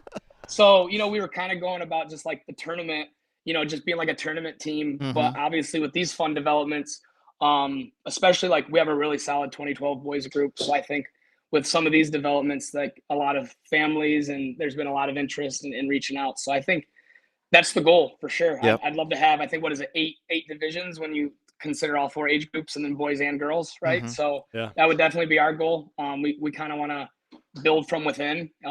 Again, love what Ole's built, right? They've kind of been doing this for a while, and like, quite honestly, like I would like to mirror that, on Muskegon, on Lake Michigan over here, where we have, players 7, 8, 9 years from now who are a part of our youth system, representing at the highest level. So kind of the goal there, and that's definitely the plan for Futures for sure. That's really cool. Yeah, it is. That's really cool. Jake, questions, comments for Cody? Yeah, I mentioned in some of my own content earlier in the day that every expansion team kind of has a unique backstory, and I think I think that Cody just proved that. And with Innovation City, we're seeing things start from literally square one. Chicago House, there's this backing behind it, and then with Cody's story, there's a uniqueness to it that's really cool as far as that rebrand and a shift down the coast. You mentioned a lot about having Fabian in your backyard. Can you tell us a little more about that influence and how you expect that to affect, competition for players? Yeah, I mean, competition's healthy. So I think in anything we do, I think, you never want to get too comfortable. You never want to settle in. And so I think, from Fabian's standpoint, we're trying to grow a sport too. So he's been world class. When I talked to him, like, hey, you've already got Midwest United. So, you got 2 GR teams. Lansing's really not that far from Grand Rapids either. And then you're bringing in a Muskegon team as well. Like he was the first person I asked before I ever really committed to this. Like, how do you feel about this? Like, is this something the league would even entertain? Do we start getting into that mileage radius thing, too many teams in a certain area? And he didn't even bat an eye at it. He's been amazing. He's like, no, he's like, do it. Let's do it. And so when we were still the Admirals operating out of Grand Haven, we actually had threw a team together to give Ole a friendly 2 years ago before their futsal season began. So that, some of our guys that we have coming back around, there is like a little bit of that experience there. And there's even maybe a guy or two who's played for Ole in the past. Not on this team, not any of the guys that are on this year's roster, but definitely some guys who've been a part of, what they've done in the past. So I think that adds like some more fun, the element to like the friendly rivalries and everything that we've already got going on. Sounds like you've already had some players reach out then. Yeah, we've had some guys and that have reached out when we made our announcement, and then some players that we kind of, got in their ear a little bit before we made the announcement. Like, hey, if we do this, like, we kind of want to have a nice solid foundation. Again, we want to open this up to anyone. Diversity, all inclusiveness is part of what we're trying to build here.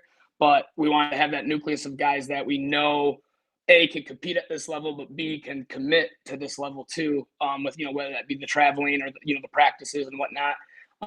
Because chemistry is everything, especially in this sport. I mean, every sport could probably argue that, but you see it in Ole's playing style. You see it in the way Midwest plays. You see it in how Lansing plays. Several teams, you can go on the list, but chemistry is a big part of the sport too. So, like, you're going to commit to the trainings? Are you going to commit to the travel? So kind of building that nucleus and whatnot, but definitely had a lot of guys reach out as well. So that's been exciting. That's really cool. Yeah, and I think the travel too, like, is one of the biggest challenges for some of the teams. What will you all do, and how will you engage and prepare for some of the travel? You have to go to Akron, you have to go to Cincinnati, and I know we were talking before the show, Chicago is actually roughly the same distance as Detroit. Yeah. So those are both two big travel trips too. Yeah, for sure. I mean, 6-hour round trip, right? Mhm, 3 hours there, 3 hours back. So, and then, Cincy and Akron will be even a little further each way. But I think for us, it's, we've got the sponsorship part of it that will help with that funding, whether that be a bus like, the guys from Chicago mentioned, or, Mhm. Even if we got to do like the 15-passenger van thing, just however we can make it more, convenient for the guys playing. But we also want to make sure that we're, not jamming in a car and all the different carpool setup as well. I mean, if certain guys are okay with driving, I mean, some guys like to just kind of do their own thing. I've played at the semi-pro level, so I know guys that have, prefer to drive themselves too, Mhm. or things like that. So just kind of catering to what the players need, both on the men's and women's side, and using some of those partnership dollars to kind of help with some of the travel is really the plan right now. That's awesome. Yeah, That's I'd love really to hear cool. that. Yeah. So, you mentioned about where you guys came from as far as, rebranding, and used to be, out of Grand Haven, Admirals. How did you personally, like, how did the Admirals start? How did you personally kind of get started? Yeah. Like, take me to the beginning, since this is kind of a rebirthing. Take me to the beginning, how you got started. Yeah, for sure. So there's a semi-pro arena soccer team in Muskegon called the Muskegon Risers. Right. Okay. And that I just referenced. I played some semi-pro. I played Mhm. for them for 3.5 seasons. Most Crawford on Ole was a teammate of mine on the Risers. cool. So Nice. some more of those fun connections, right? But, Yeah. I know Fikret so- Hasovich of Midwest plays there now. He's playing there now. So, yeah. Yeah. Caesar plays there. Elias on Ole. Okay. He's on the Risers as well. Kind of Cool. dual roster when it fits and all that. But they also had an outdoor team. I think it started in 2014, 2015. And fast forward, I graduated in sport management from Grand Valley State University. So I was an intern, doing a lot of kind of the game day management type stuff, and then worked my way in. Like I said, started playing on the arena side of it all. But then as time went on, kind of getting into the COVID year, when everyone had like a year to really sit and be stuck with our thoughts while we were all bunkered down in our houses and stuff. A couple of us, there was a staff change in the organization over there. No right, wrong, or indifferent. Just there was some turnover with the staff, and there was a group of us that kind of came together and were like, hey, like, this new staff's going to kind of bring in their own player pool. Let's give some of these other guys, again, no right, wrong, or indifferent about it. But there's a different player pools coming with this different staff. Like, let's give these guys that are around, and especially the local talent, a place to still play competitively. And I was living in Grand Haven at the time, so it's kind of the face of the club, if you will. I put my name as, director of the club and whatnot, trying to take the forefront on that. But it was really a group of guys that really came together on it. I was just kind of willing to be on the forefront of it all. And so that was how we came up with the name. Had some fun with that. Admirals comes from, the highest ranking in the Coast Guards, and Admiral and Grand Haven's nickname's Coast Guard City. So it was like kind of a fun way to tie that name to the town there. But that was really how that team came about. It was a lot of former Risers players from a different league. And then that was kind of how the Admirals came about. Yeah. Gotcha. Yeah. You mentioned the Coast Guard. I know you guys have a huge Coast Guard festival there in Grand Haven every year. Gets a lot of people up there. Maybe you don't know about that, Jake, but it gets super busy up at the beach there in Grand Haven for the the Coast Guard. You can never find a place to park. It's just crazy. You just don't. It's crazy. Just go to the beach a different day. It's like it's crazy. It's crazy there. Well, you know, Cody, with your background, especially playing for the Risers, we have 2 player coaches in the league. Are you going to be playing this season as well? You know, I was messing around. I can't remember if it was Jake or Jared I was talking to about this the other day. I mean, I'm always up for a challenge, but I did tell him, I was like, with the guys that I have in communications that are committed, if I have to play, there's a problem. There's something wrong. So I'm gonna let these guys take care of it. I do. So now we know if we see you come November, we're gonna be like, hey guys, remember he said this is a problem. Yeah. Like, hey, maybe like there's a little sickness or a bug and half the team caught it or something. Maybe one of those problems, or I don't know what's going on. But no, I do plan on being head coach of the men's team along with some of my club operations responsibilities. And then I have a different individual who will be head coaching the women's team. Still planning to be a part of that as an assistant and whatnot, and just I think having multiple voices, having a voice is important, but like multiple voices and collaborating is also good. So we'll still be involved as a coach on the women's side, but won't wear the head coaching hat. But on the men's side, head coach, and then just kind of the club director and really leading the youth operations as well, and being like a director of coach in a sense for the youth teams. Maybe coach one of those as well, but we'll see logistically how that all plays out over time. But no, I don't plan on playing. Like I said, if push came to shove, I'm always up for a challenge. Some of my buddies are probably watching this right now, like, no way in hell, coach. Yeah. But we'll see. That's hilarious.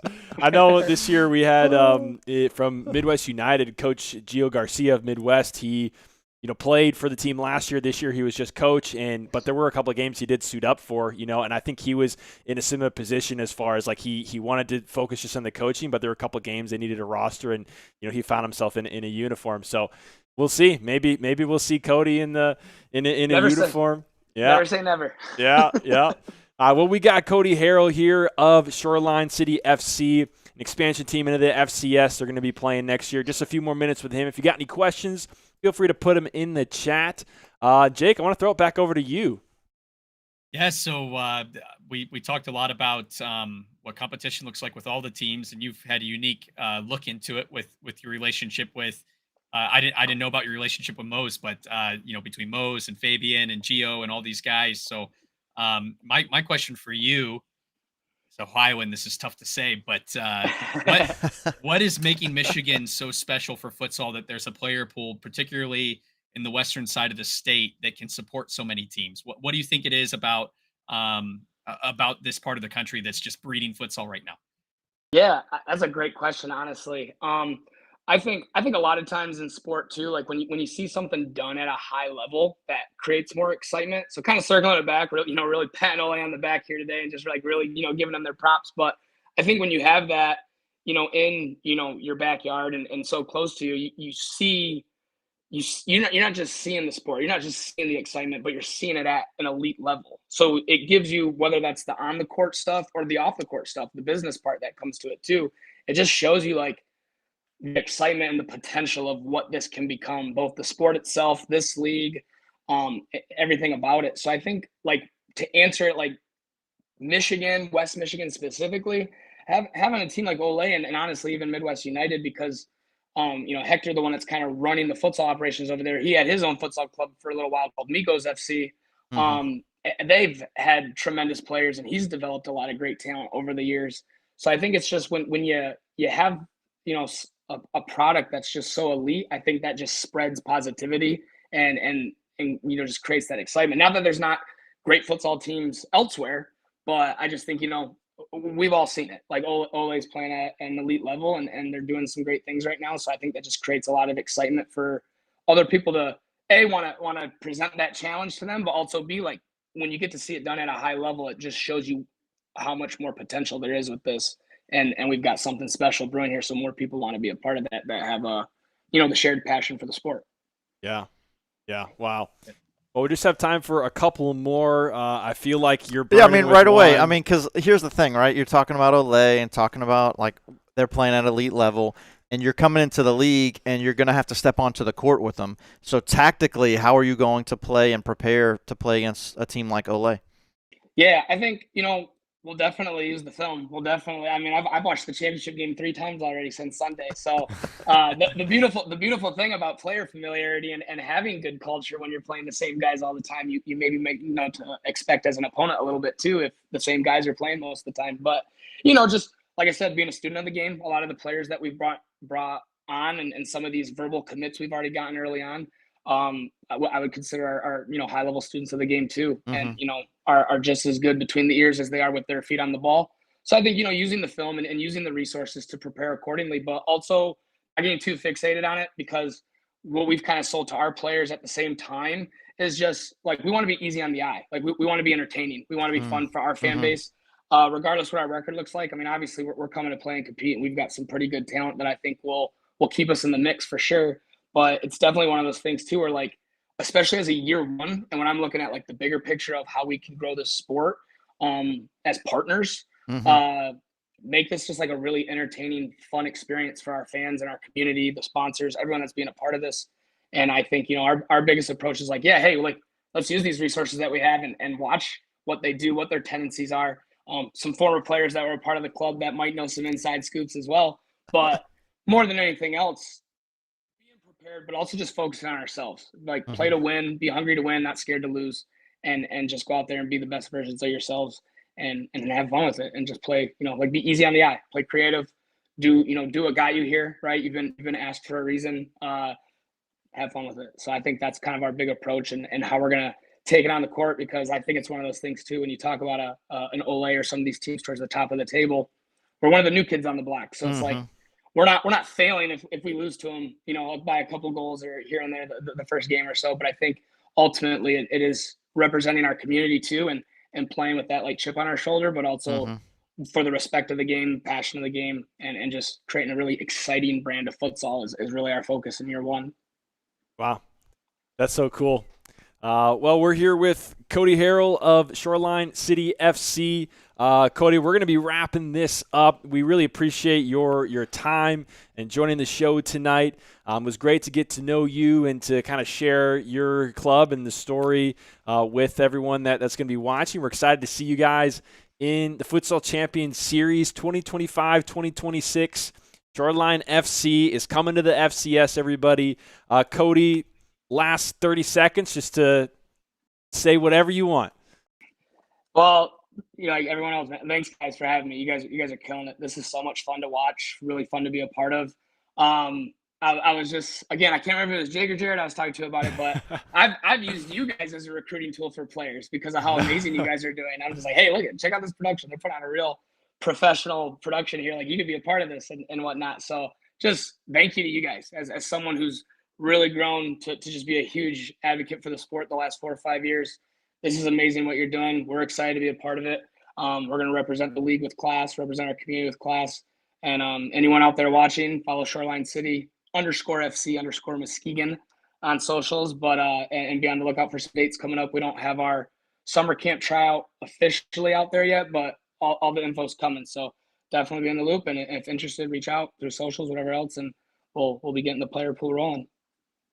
Amazing. Awesome. Well, thank you so much again for joining in. It was great to get to meet you.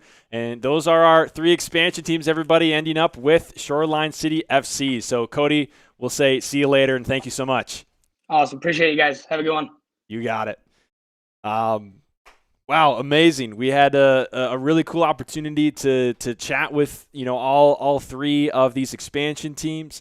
Man, how excited are you for what's to come in the FCS? I mean, the fact that we have the tours coming up is fantastic to kind of like keep us satiated until the next season starts because, wow, this is going to be amazing. So Chicago House with the international talent, Innovation FC with basically like a brand new club, right? That's going to be really cool. And then Shoreline, bringing some of the secrets from Grand Rapids. That's going to be interesting to see.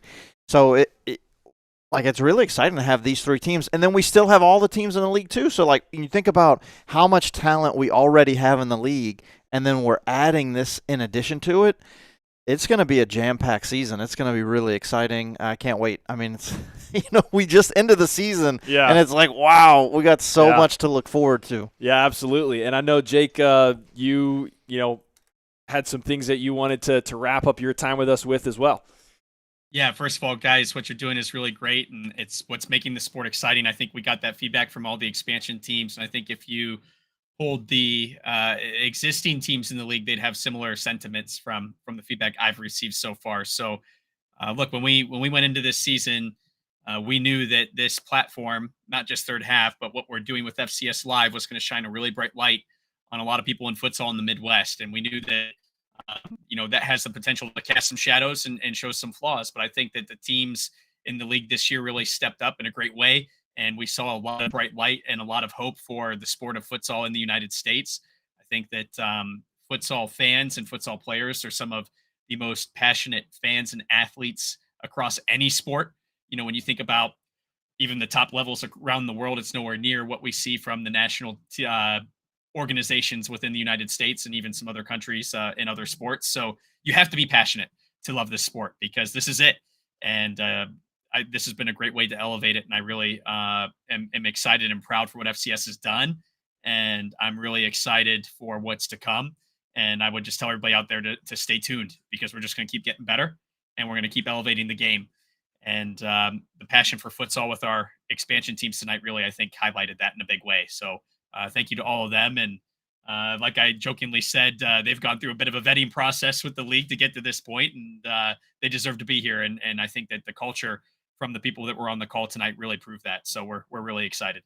Yeah, well, excitement all the way around. I know I'm pumped to see him in action. And that kind of brings us to this point, the last third half. Gerard, is this the last third half? Yes and no. So I'm glad that we were able to put the no up there. Yes and no. So this is going to be the last third half podcast for the season as far as regularly on Thursdays.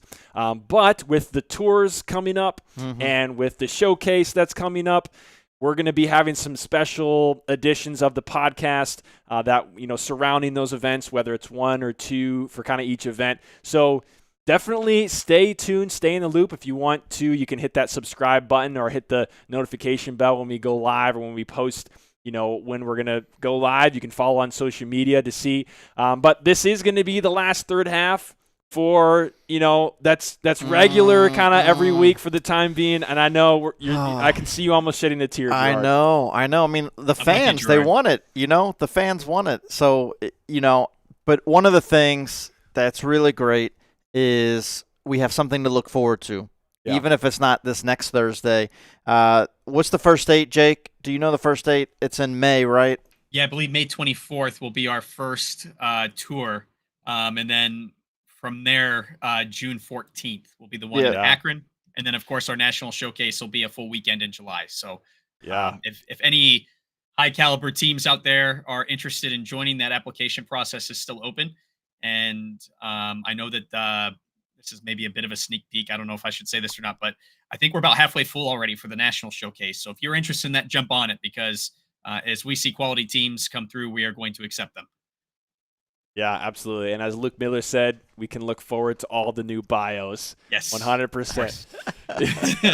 You didn't even get a chance to show the bio monster to Cody. No, I mean, clearly you all didn't want to talk about the bios. So we're like, all right. That's hilarious. Messing with the bettors at home. Yeah, amazing. Well, thank you all for tuning in to the third half tonight. And, if you've been with us many times throughout this season, thank you so much for tuning in to the show, to the games throughout the year.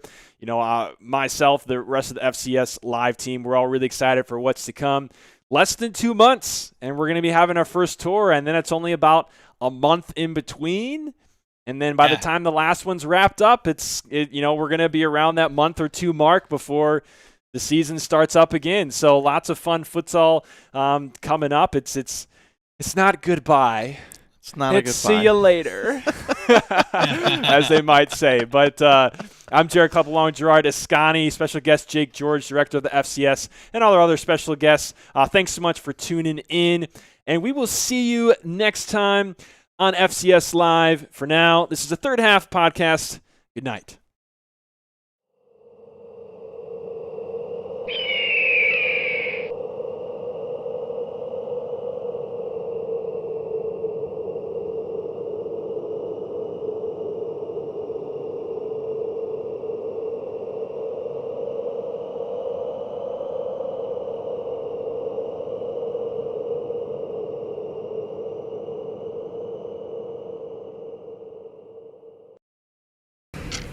Committing a crime so you can try to escape from prison. Bad idea. Going to the pod escape room to play an escape game with your friends. Great idea. Test your skill as an astronaut in outer space. Find Santa in Save Christmas. Or take a vacation to an abandoned island. Just don't get stuck there. The Pod Escape Room. Learn more at thepodlansing.com.